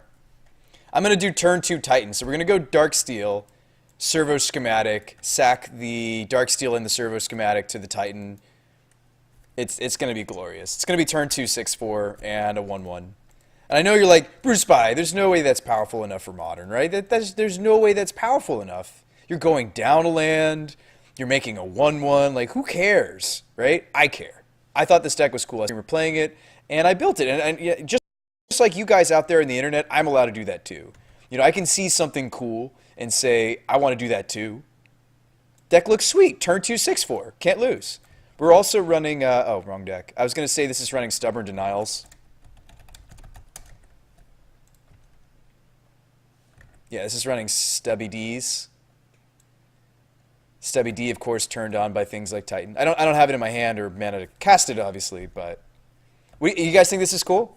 And I have enough artifacts now to get back the Salvage Titan that's in my yard, if I want to. Which I think I might, and then I can loot it again. It's kind of like Squee. That's like kind of what I was thinking with the lootings. It's kind of like Bedlam Reveler, sort of like hybridized with Squee. We don't need to even do it now. We can wait. You love this? Yeah, it's cool. All right, so implement of combustion. No. We should looting, right? Let's bring back the Titan. Let's bring back the Titan. 1, 2, 3. Then we're looting. And see if we hit land. Alright. Ooh, there's a Stubby D. Hello, well, he's playing Eldrazi. It doesn't matter. I was all excited about the Stubborn Denial. Actually, I probably pitched this. I mean, he might have Dismembers, but whatever. We'll probably discard this, and the Shrapnel Blast is probably unnecessary. I'm probably just supposed to play the Implement, excuse me. That was kind of like, alright. Well, we're making our land drops towards this Blood Moon. So we'll play the Implement. When Implement gets sacrificed, it draws us a card that's just an enabler for Titan. It's not anything special. You can naturally crack it for a red mana and it deals the damage to your opponent and draws you a card as well, which is fine. It's just here to be another egg. So we'll attack for 7. Opponent's on a 3-turn clock. And like if I crane into like another like Darksteel Citadel, we could get the other Titan on the table. Or maybe we'll just play the Blood Moon. It depends on, you know, this could be like Thought-Knot Seer? Oh, Eternal Scourge. Oh, interesting. Well, yeah, if you're playing Serum Powder, like Scourge makes sense. Terrarian. Okay, so we can get the other Titan on the table. Let's swing first. Let's swing first so we can get the second Titan on the table and draw 2 cards. That's crazy. That's so grindy. Guys, this is like a super cool budget deck. I definitely think you guys should look into this. I saw another streamer playing this, and I was like, I have to have it. I have to play this. All right, so we're going to Terrarian. We're going to Terrarian, and I'm going to put a second Titan onto the table and draw 2. I'm going to put a 6/4 on the table now. This is turn 4. This is turn 4. Sacrifice, sacrifice, sacrifice. Draw 2. It's just like eggs. Like I said, eggs meets affinity meets. We'll draw 2. I think I play the Crane. Yeah, we'll play Crane. We'll get another basic. Hopefully Crane hits. The deck is designed for Crane to hit, but you know that there's always a chance that it doesn't hit. You guys think this is cool? Anybody? I know Dyster said he likes this deck. I think this is a cool deck. I'm not gonna say it's good. I think it's a cool deck. It's really grindy. If they kill the Titans, you just keep getting them back. All right, we hit another Titan, but that's okay. Double Stubborn Denial. But like my version has like Faithless Looting, so like I could keep going. Like I could Faithless Looting away this Titan and this Implement and then get back the Titan because I have 2. Like I think this is actually really sweet. It does look like fun. Yeah, I think somebody could tune this and this thing could actually be good. Like I'm not even kidding. I think if this gets tuned, I thought that it'd be a good shell for like Blood Moon. But anyway. Yeah, if this deck got tuned, this could be good. This could actually be a good deck. Oh, he does have the Dismember. All right, Titan down. It's okay. We'll get it back. We'll get it back. Don't worry. I'm going to get that back. I'm going to get that back, opponent. Don't you worry. Don't you worry, stream. I'm going to get this back. Moon him next turn. I probably should. Moon him. I don't know. We beat him anyway. We get to bring back this Titan. Like, nah, we don't need to BM him. Let's just, nah. All right, hold up. So let's flash back the looting, right? Let's flash back looting. We don't need the Blood Moon. We don't need to moon him. Unnecessary. All right. Citadel. Implement. Okay, so hold up. So if we get, okay, so we'll bin Titan. That's easy.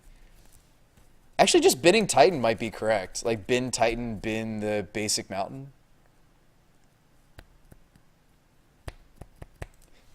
Play Citadel, play Implement.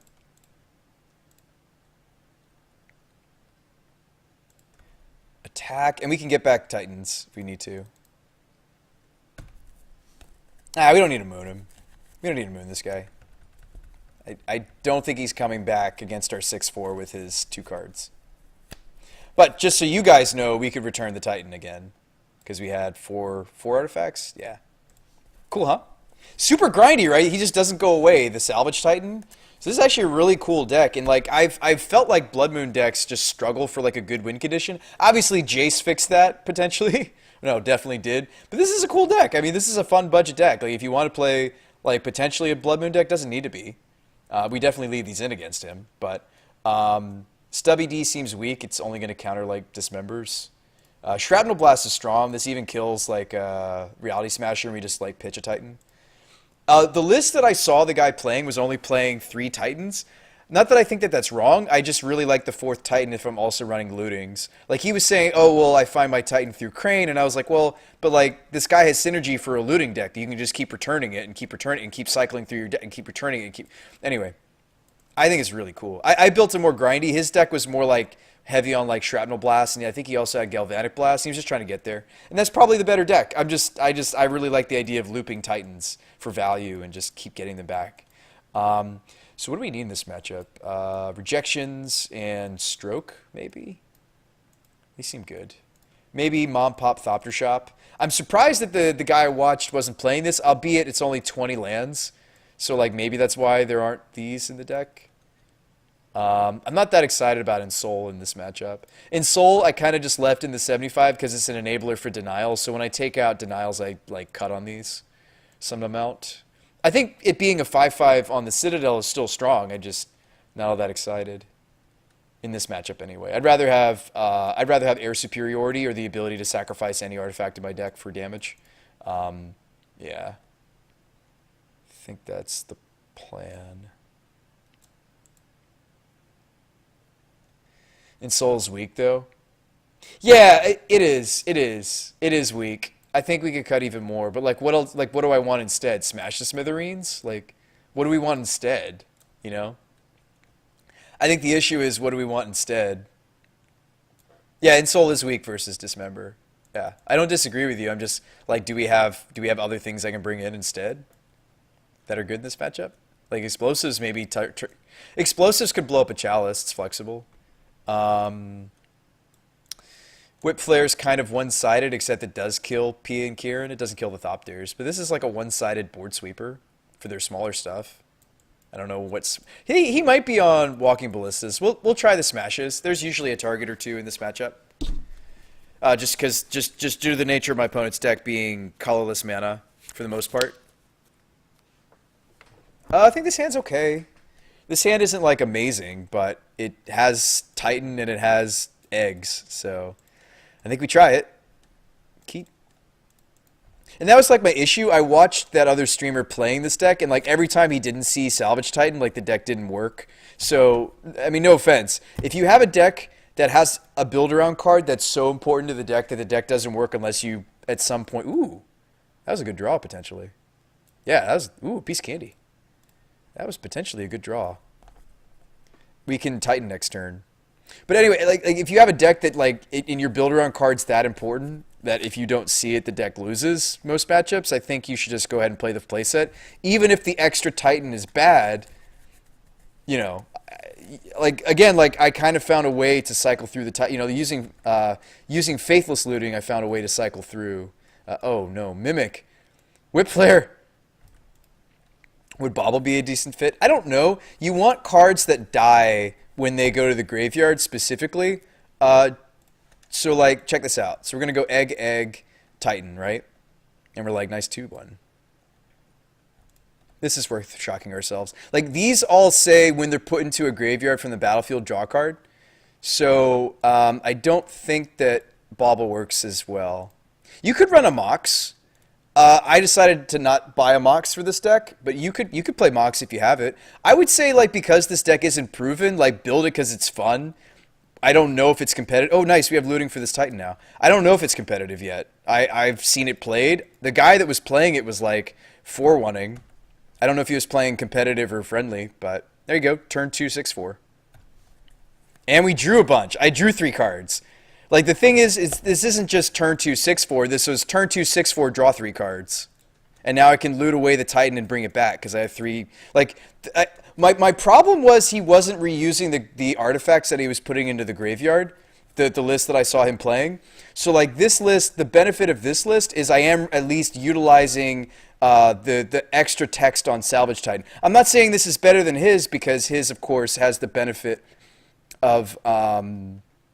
All right, so let's just looting. All right, Smash the Smithereens doesn't do anything here. It might be wrong for us to have it in. I mean, I'm not that excited about either of these cards because we weren't sure what he's doing. Could probably just pitch Titan and... actually, I'd rather pitch Delta. Yeah, so here's a cool little combo. So I can get the other Titan on the table now. So we can go Darksteel. Oh my gosh, this is insane. Am I really going to do this? I mean, he's looking to trade his board for this Titan, but I don't even care. Go for it, dude. I'm going to bring it back. This is super grindy, guys. Sure. Whatever. You want to block? Sure. I will go for the 2-for-1, and then we'll bring back Titan and cast Titan again. You realize you're not playing any swamps to get Delta? No, it's a Blood Moon deck. Deister, it's just I needed more blue fetches. I'm playing the playset of Scalding Tarn. Blue Moon decks normally run off-color blue fetches. That's normal. That's normal. Why are you saying that's weird? That's normal, dude. It's just I just needed more blue fetches. It could be a Misty Rainforest. It doesn't matter what it is. You might not have seen the Blood Moon. Okay, that's fair. Ooh, I have to sack my land though to get this on the table though. No, it's worth it. It's worth it. I think this is worth because Terrarian's gonna draw us a card. And I floated the mana, so that's fine. You haven't played much Modern. Okay, Deister, I'm sorry. We drew a second smash that has no target, but we have our 6/4 back. Maybe that was wrong. I got all excited about the fact that we could Titan again, but maybe that was wrong. I can bring back a Titan again. And like I can just let that chill in our graveyard. Like I can do it in response to Surgical. We can do it in response to like, you know, if there's something like okay. Well, we have a target for this smash now. Cool. It's probably greedy for me to sack lands though. Relic. Oh, no, I punted. I'm just going to bring back that Titan before I do something stupid. And like forget to bring it back due to the Relic. He could be on Simian Spirit Guide. I think we saw Simian Spirit Guide earlier. So he could stop this Titan from coming back if he goes Simian Spirit Guide, activate Relic. I think that's what he's thinking about here. He's thinking about utilizing his Simian. In response to the Relic, I probably should have just brought back the Titan. So we're going to lose out on this looting flashback potentially, but it's fine. I read Titan wrong. Yeah, you exile cards from the yard. Ooh, I don't mind this draw, potentially. Potentially, don't mind. Yeah, it's super grindy. I can get, you know, potentially in a turn or so, we could have another Titan on the table.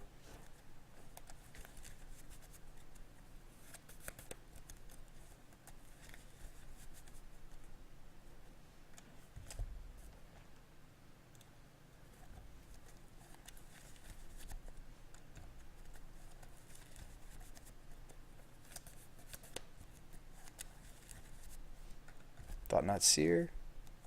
Okay. He might take my Titan, but that's okay. If we miss like on a land drop or something to play next turn, we can always just crack the Implement. So what would I play over the Stubborns? I want to play Stubborn in this deck actually. I'm not into it. I mean, I'm not into cutting Stubborns. In this matchup? Or just in the deck in general? I like the Stubborn Denials a lot. So he's just trying to trade the Thought Not Seer here, but I think I have to oblige. No blocks? Yeah, he blocks. Okay, so we'll draw a card.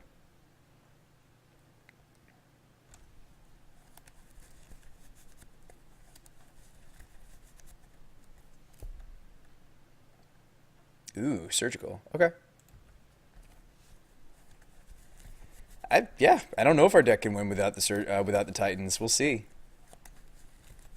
Maybe I got greedy, guys. I didn't have to do all that I was doing. God, this guy has a lot of yard hate, or at least he's drawn it. All right, Blood Moon.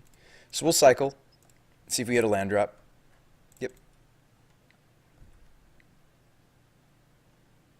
The Surgical.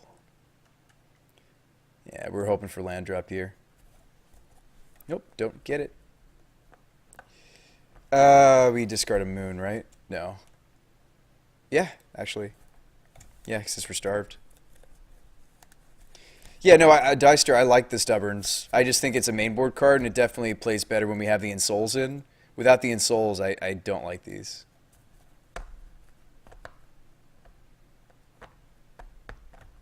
Chalice on one. I thought he might be on Chalices. I was correct. We were correct.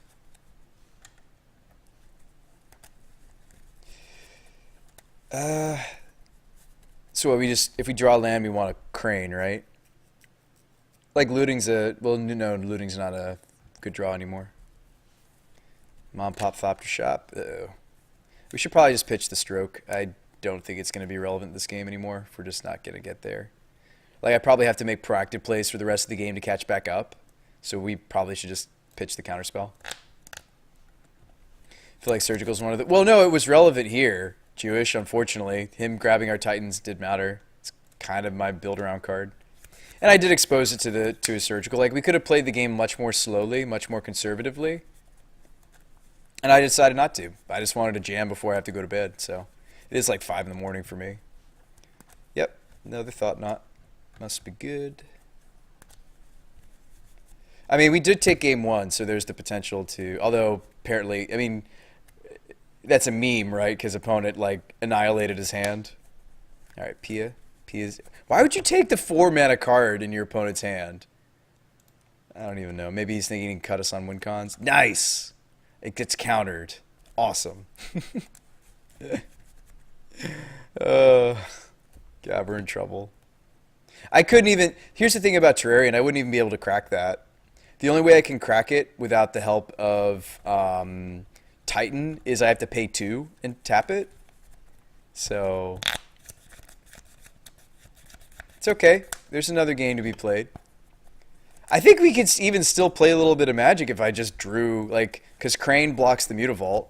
Like, if I just drew a land, I think we could get the Crane on the table and start getting back into this maybe even. Like, Crane finds Explosives. Explosives takes care of another land, lets us smash the Chalice. Nope, we're going to lose this. Okay. Just making sure we're going to lose it. I mean, I did bring in my answer for Chalice. We did bring in the Engineered Explosives because I thought there was potential for him to be on that strat. Okay, so we saw targets for Staticaster. We did see targets for Staticaster. I mean, maybe when I'm on the play, we just go back to the Insouls because his only answer to it is specifically Dismember. Yeah, maybe we just go back on the beats. I wasn't that excited about the Disdainful. I'm more to the Ceremonious.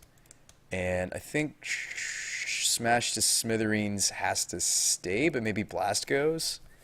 And then we cut the Pias. I think we just want to jam. Have a lot of efficient answers for Chalice. All right, let's go. And Moons. Let's do it.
Okay, we're going to do it this way.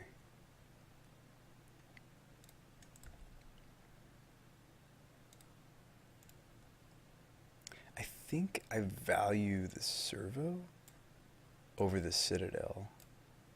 Is that crazy? Well, this is going to get blocked pretty easily in this matchup.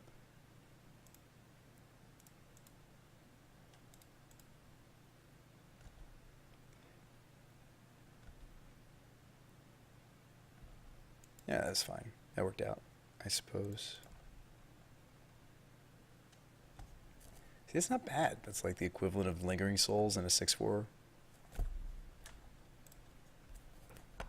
It's not a bad start.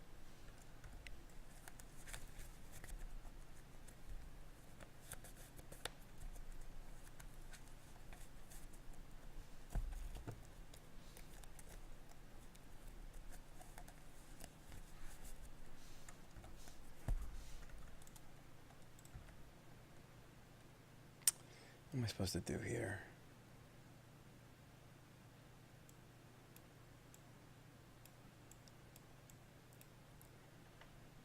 Oh, is he really just hoping to block with Immutable? Huh.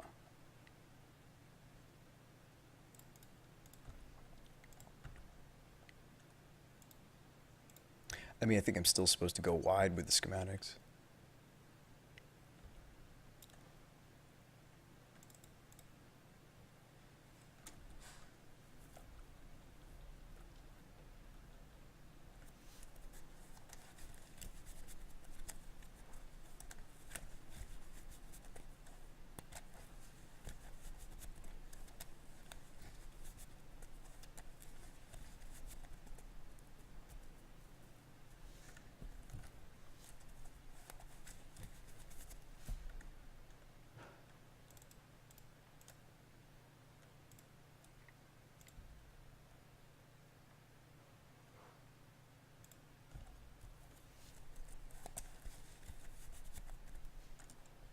I should have just jammed there. I think I should have attacked with all my servos.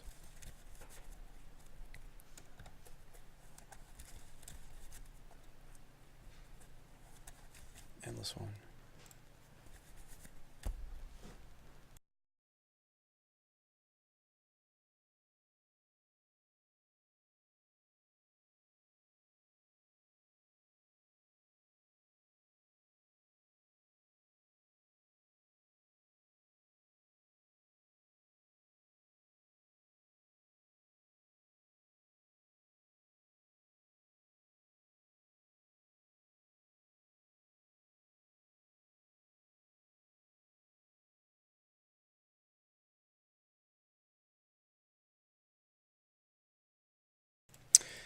Yeah, okay, so he's got a Scourge. We finally drew Red Source. I could take out the Relic, and then we can start looting. I don't know, I mean, is this game really about our graveyard? I don't know.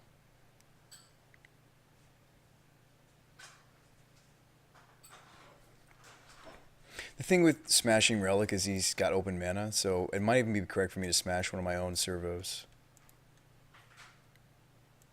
Problem is, we take 3. No, that's wrong. Sorry. Yeah, I just don't like my hand. I'm just going to loot and see what we draw.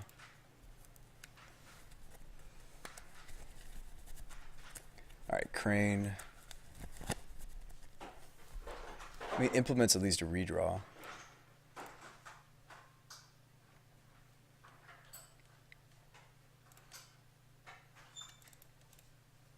I should have attacked first.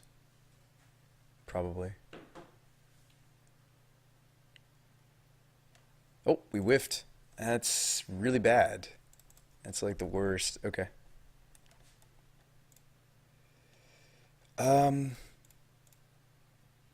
I like this swing finally with the servos. Opponent's still kind of inclined to block the Titan. Yeah. So we put him to 10.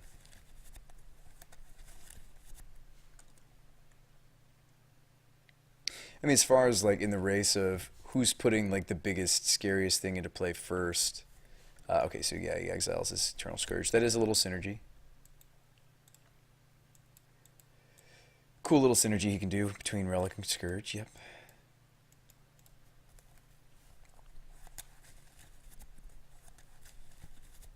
Sorry guys, I'm real tired. I think this is my last game.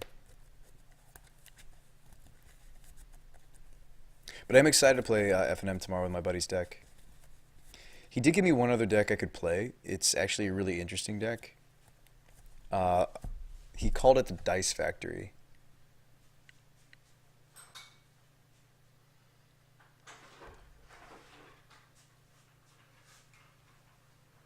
Surgical your own Scourge is a thing?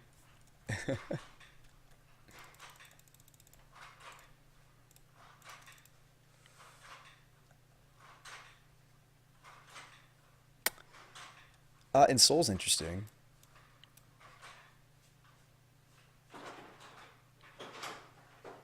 I've lost faith in the Crane. I think I'm going to pitch Crane and the Tarn.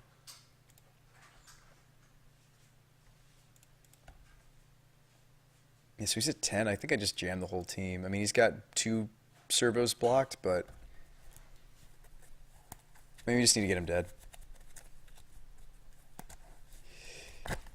Yeah, he could technically surgical his own scourges. The double block. Ooh, we don't have enough artifacts in our yard.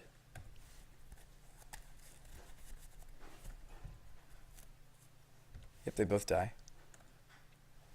He's at 5.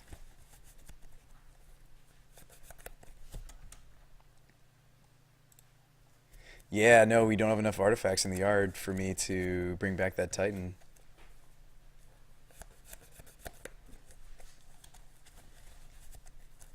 I still think we're maybe gonna get there, but yeah. Opponent's kind of morphed himself into more of a control role, continuously bringing back his scourges. Actually, just gonna go ahead and pop the graveyard. I think that's correct. I still think I'm supposed to swing with Titan there, because all our servos get in. Scourge. Okay.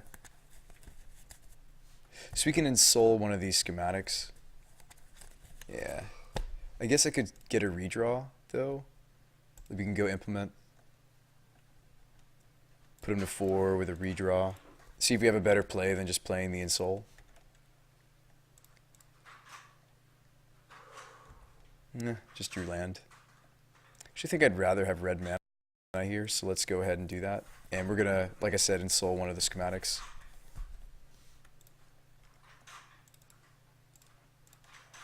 Even if he kills it, at least we get a 1/1 afterwards. It's not like the dark steals are much better due to things like Dismember. So we swing the team. His blocks are pretty bad. Actually, he's dead no matter how he blocks. What am I saying? Yeah, it's definitely bedtime if I can't even math this out. Even if he blocks a servo and the schematic. Well played.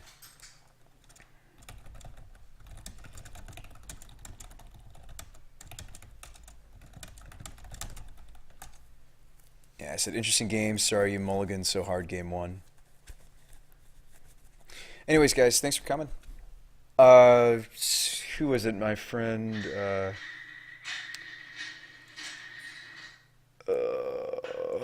Okay, let me scroll back up. Okay, Dice, are you still here? I know you were the one that wanted to see the Madcap burn thing.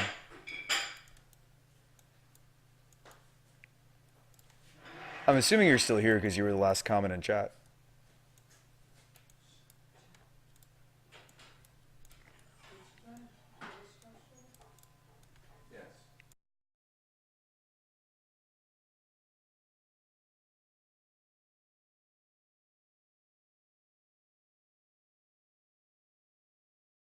Okay, so what's going on with this list is I actually really liked how Tarkus Command was working with the fact that we need to get to 3 and sometimes 4 mana. I also liked how a Tarkus Command, if we floated green and red mana, was a way for us to re-establish our land drops. And I know like 23 lands seems like a lot, but like this deck isn't really burn. It's hybridized. It really does want to be making its land drops. And I tried to think of like one of the best ways to utilize what are ramp spells that work well with experiment? They're not many, right? If I was to play something like rampant growth, we don't get to keep that land into the next. It's kind of confusing to explain, but so you guys know how we reset basically with mirror, how we lose all our permanents. Well, it doesn't stop things like extra turns, or you may do additional of something this turn. So kind of in the same way we were utilizing commands to rebuild our land drops after Madcap mirroring, because we like going back to 20 life. Okay, we like that part of the mirror. We like going back to 20 life. We like redrawing 7 cards, but we don't like the fact that we have to shuffle away our lands, right? So command and maybe even something like explore could let us reestablish our land drops and keep playing Magic. This deck is our stipulation deck. If you want to learn more why the heck I'm trying to make Lich's Mirror work, type !mirror in the chat, and you'll learn a little bit more about what we're trying to do here. If I get a, I think it's a 3-2 or 4-1 record in the, it doesn't have to necessarily be competitive. It just needs to be the friendly league. We actually make, I think it's $100 this time. We made $50 last time. But yeah, it's relatively budget. The only expensive thing about the deck happens to be the mana base. So if you want to budgetify this, I would recommend, if you're like, okay, well, BrewSpy, I don't own like a Naya mana base for my burn deck, and I don't own Eidolons, whatever. So what I would recommend is actually cut the white. I would actually run this deck, if you're going to budgetify this, I would run this deck just red-green burn. I think that the green, the Atarka's Command, the Revelries, and the Explorers are actually more so what this deck wants. And then you refill with the Experiment Mirror combo. Does that make sense? So if you're building this at home and you're not sure about it, because I'm not sure about this jank either, I definitely recommend considering budgetifying it. And, you know, if you're going to get duels, you know, consider Copperline. Land's fine. It's not going anywhere. And, you know, maybe get some Wooded Foothills, maybe. You know, get yourself your first, you know, stomping ground or two, and then just play a bunch of mountains. So you certainly could budgetify the deck, and if there was one color to cut from it, I think it would be red, and then you can just fill in the rest of the deck with, you know, you could like run some main deck skull cracks. You could fill in the missing spots. The white isn't essential. I like Palm a lot. It's maybe one of my favorite cards in the deck, but it's not essential, is what I would say. And Boros Charm came back. We just wanted the most damage that we could get on a 2-damage burn spell, and it technically is Boros Charm. So we're back on charms. We're still trying the flame breaks. But anyways, I'm going to find another streamer, and I'm going to host over there. What about Urban Evolution? I like it. I like it. I mean, Urban Evolution, C. Lewis, would work if we were trying to. Yeah, C. Lewis. I think that Urban Evolution would work if we were trying to do like the bigger decks that we were doing with Mac. The problem is I think the biggest drawback on Mirror that's just so hard to cope with isn't even that you're losing all your other permanents. It's the fact that it doesn't say non-land permanents. The fact that it says all permanents is what's so difficult about this card. So we're playing a deck that's already pretty low to the ground, right? Most of the deck is happening here in the 1 and 2 mana slots. And we're creatureless burn because, well, Goblin Guides and Eidolons and all these creatures would just shuffle back into the deck due to Lich's Mirror. So there's a reason we're creatureless. It's not necessarily to budgetify the deck, because as you can see, I really haven't, because it's kind of a more expensive Naya build. Bunch of fetches, tons of fetches actually. Because the deck wants to have about 22, 23 lands, which I know is a lot for a burn deck, but you want to thin rapidly as you're playing it out normally, and then when we madcap again, we want to be able to have that many lands on the next opener. If that makes sense. You'll try to play Storm with Mirror? Yeah, we try to do like Storm. We try to do suspend cards, Storm, suspend cards like Gargadon. Storm, putting a bunch of mana into what this deck does, the way that it utilizes Madcap, is we dump our hand pretty efficiently, right? Burn's pretty efficient at that. And then we ramp out to Experiment. We Experiment, redraw, and if we can float an Explore or an Atarka's Command the turn that we go off, it's great. The Explore has to be done probably before the Experiment, and then Atarka's would have to be done afterward. And then you keep that mana, and you get to keep going. Gruul Storm? Yeah, we did a Gruul Storm deck already. It didn't really work, I hate to say. It was... Let's see what I did with it.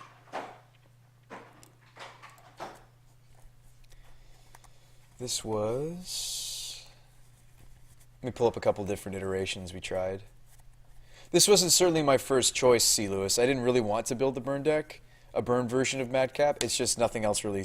Because you kind of need a deck that is low to the ground. Oh, no, this is us when we were thinking about doing... Oh, yeah, this is when we were considering doing the infinite mana deck potential. Anyway, that was another idea. Some sort of like early harvest, Heartbeat of Spring combo, make tons and tons and tons of mana. So that losing all your lands doesn't even matter. Well, the problem is this deck still needs lands. So there was something there. Oh, Madcap WAP, here it is. So this was, C. Lewis, if you want, when you said Gruul Storm, did you mean like Bushwhacker Storm, or did you mean like Storm, like Red-Green Storm? There's something else we tried.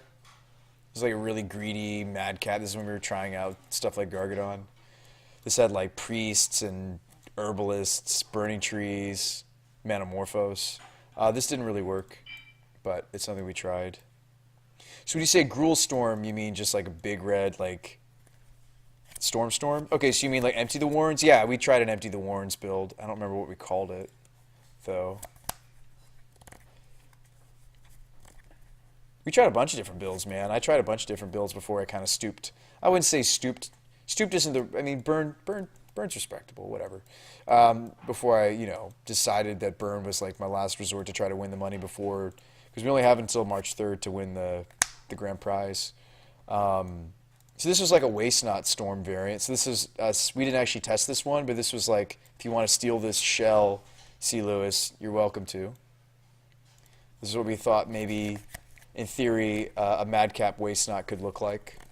Not card for card, obviously correct, but Grape Shot. The problem with Grape Shot is that like the deck just doesn't storm high enough. It's not as efficient as like the Barrel Storm. We tried like Tamir. This was us like suspending stuff with Joyra. This was like a Through the Breach Emrakul that was also suspending Emrakul with Joyras. Just fine. So if you have a bunch of like scary things suspended on Joyra, it doesn't matter if you Madcap Mirror. That was the thought. We tried like a Jace-kai Balance Breach. This was like Restore Balance. We tried, this was like the Grixis idea. Yeah. Shared Fate was an idea. This is when we had like 1 million ideas in the sideboard. Yeah, 249 cards in the sideboard. So we tried a lot of different things, man. We tried a lot of different things. I think unfortunately the conclusion we came to is that it's just kind of a budget alternative to burn different cards, as you can see. Somewhere in here we were trying like exchanging of permanents. It's like Shifting Borders exchange lands. The cool thing about Lich's Mirror is it says permanents you own. So since it says specifically you own, if you exchange permanents with your opponent, you shuffle in the thing that you gave them and then you keep what you took from them. So that was kind of a favorable interaction potentially. So things like Daring Thief, things like Puka's Mischief, Vidalcan Plotter. This is the 1/1 that comes in for 3 exchange, target land you control, target land and opponent controls. So exchanging permanents or even mind controlling permanents, you'll keep what you've mind controlled. So we talked about like Coup and some of the other cards. There are other cards that do that, let you, steal opponent's creatures. But anyway. Yeah, we tried a lot of different ideas. Like I really want. I should maybe put this on our channel, just this swath of cards, just so you guys know that I tried hundreds of cards actually before, determining that probably the best way to get there and still earn the prize before it's too late is to do some sort of.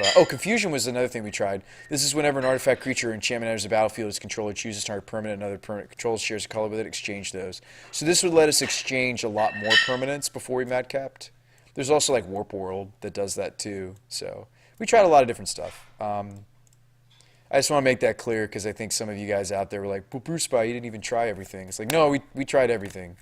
We tried suspending, exchanging, ramping and putting a bunch of mana, floating a bunch of mana into the mana pool, putting triggers on the stack, and then madcapping before and after. Yeah, I mean, like, we tried a lot of different things. Playing other types of decks, like Bushwhacker was another type of deck that's kind of like Burn in the way that it tries to dump its hand but needs a refill. That was another thing we tried. And I think what's cool, and maybe something we missed out on, maybe with the Bushwhacker deck, was the synergy that Atarkas has in the deck. Because you're an aggressive deck that also doesn't mind the, hey, you can play an additional land this turn clause. It's sort of like an Explorer tacked onto a Burn. So one of the cards that seemed to work best was something like Explore or Atarkas Command. So I think if you're trying to brew with Madcap, I think that you want to look into additional turns or just anything that says you may do something additional this turn, I think is what you should look into. So, you may, anything like additional this turn. So you may something additional. Actually, I shouldn't even say play. Just you may additional this turn. Those are like the kind of cards you want to look into, I imagine. What about exhaustion, Madcap?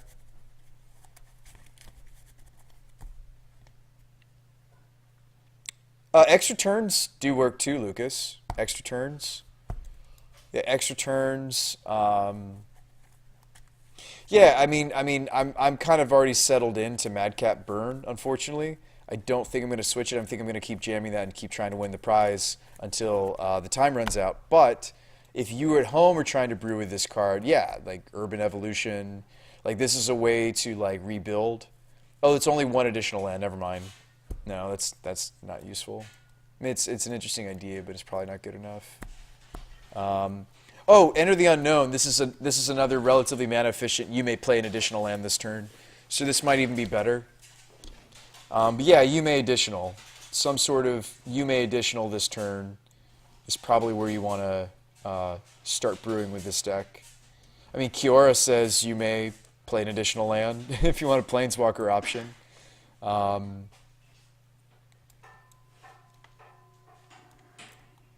Yeah, I just think Explore was really efficient for what it does in the deck, so that's why I'm testing it now. Going deeper into that idea. The problem is it's not nearly as strong. So Atarka's command is deal 3 damage.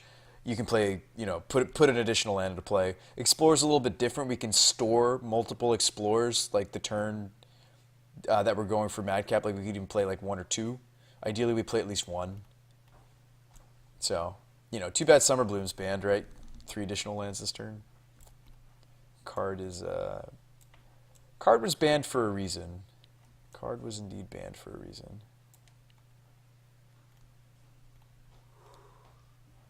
Anyway. Yeah, so I think Explore is where you want to be, at least in Modern. What's the plan? Play more, just discussion? No, I'm going to host somebody else. But like I said, I'm playing kind of close to my buddy's version of Jace-kai tomorrow. I do appreciate the input you guys gave me. Let's see, Tyler. You guys were saying, somebody mentioned, I can't remember who it was, but they said cut the 4th colonnade.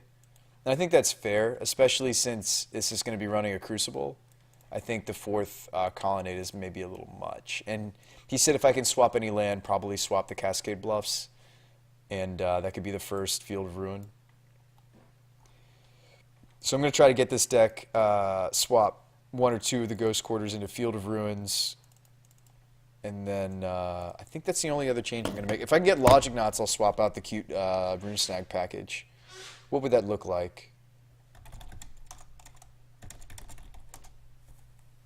Alright, why don't you play Spell Pierce Negates? I like the idea of Negate, Lucas. I don't know about the Spell Pierce. Maybe you have like a really aggressive burn meta. I don't know if I want Pierce. Is Pierce like good because of where the meta's going? Is that if you make an argument for that, I don't disagree. I'm gonna cut the bluffs. Run 25 land, I think. He was running 26 land, and I don't think that's wrong per se, but I kind of prefer 25. I might even try to get him some more ops. I'm not gonna be able to buy Serum Visions just out of the blue, but like maybe some ops would be good. Like I could see cutting this Q package and running like a 3rd opt or 4th opt, and then. Yeah, what about 1 or 2 more 1-mana cantrips, okay, to start, and then you like Pierce for permission against discard and Planeswalkers? I mean, they certainly wouldn't see it coming. I guess we could always Jace storm it back. Unfortunately, he only has 1 Jace. Everyone slamming walkers could punish the meta. Okay. I don't normally go to cards like Pierce, but okay. So Pierce, Mana Leak, Negate, and try to get a Logic Knot. He wanted to spend his store credit on a Logic Knot. He said if I can get my hands on one. I'm down, Lucas. I don't think you're crazy. I think I have a pretty Negate, yeah. I don't think you're crazy. No. I could certainly get into a Negate. Like, I could get into these couple cards for tomorrow. Like, Field of Ruins and some Ops. That's totally within the budget.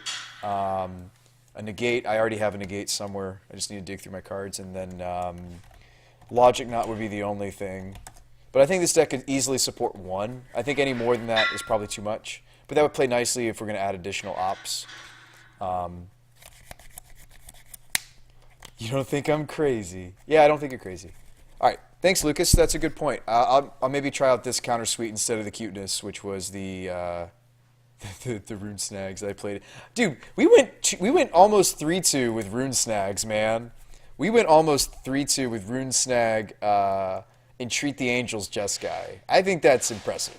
I think that's impressive. Yeah, something like this I'll probably play tomorrow. Yeah, this is good. Yeah, I like it. They definitely won't know. This is just such a random swath of counter magic. They really won't know what to do. And when they're bad, we could just Jace storm them back into the deck, maybe, hopefully. Hopefully I draw Jace tomorrow. I hope to see him at least once. Yeah.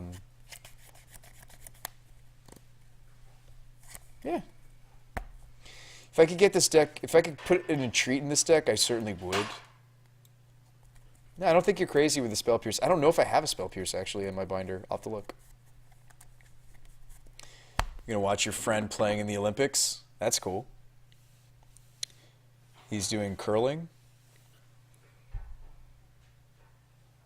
Well, good luck to your friend. All right, I'm going to find another streamer. Don't go away, guys. Don't go away. Appreciate you guys sticking around for me to explain some stuff. Like I said, I'll give you guys a tournament report. I'll let you know how Friday Night Magic goes. So E-Man's playing Mill. Dave C's playing Blue Moon and Modern. I try to support like some of the smaller streams though when I can. So like Squaw Chief's playing Blue Black Control. That sounds like fun. Tanglehoof though, he's playing Traverse Shadow. I don't think that Shadow list gets enough love. Actually, if I was to play Shadow, that would be the Shadow I would play. I'm going to host this guy. Let me make sure he's legit real quick. You guys know Tanglehoof?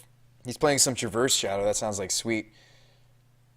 His stream title is Can We Die to Our Own Lands? All right, I'm going to host this guy. I'll see you on the next show, guys.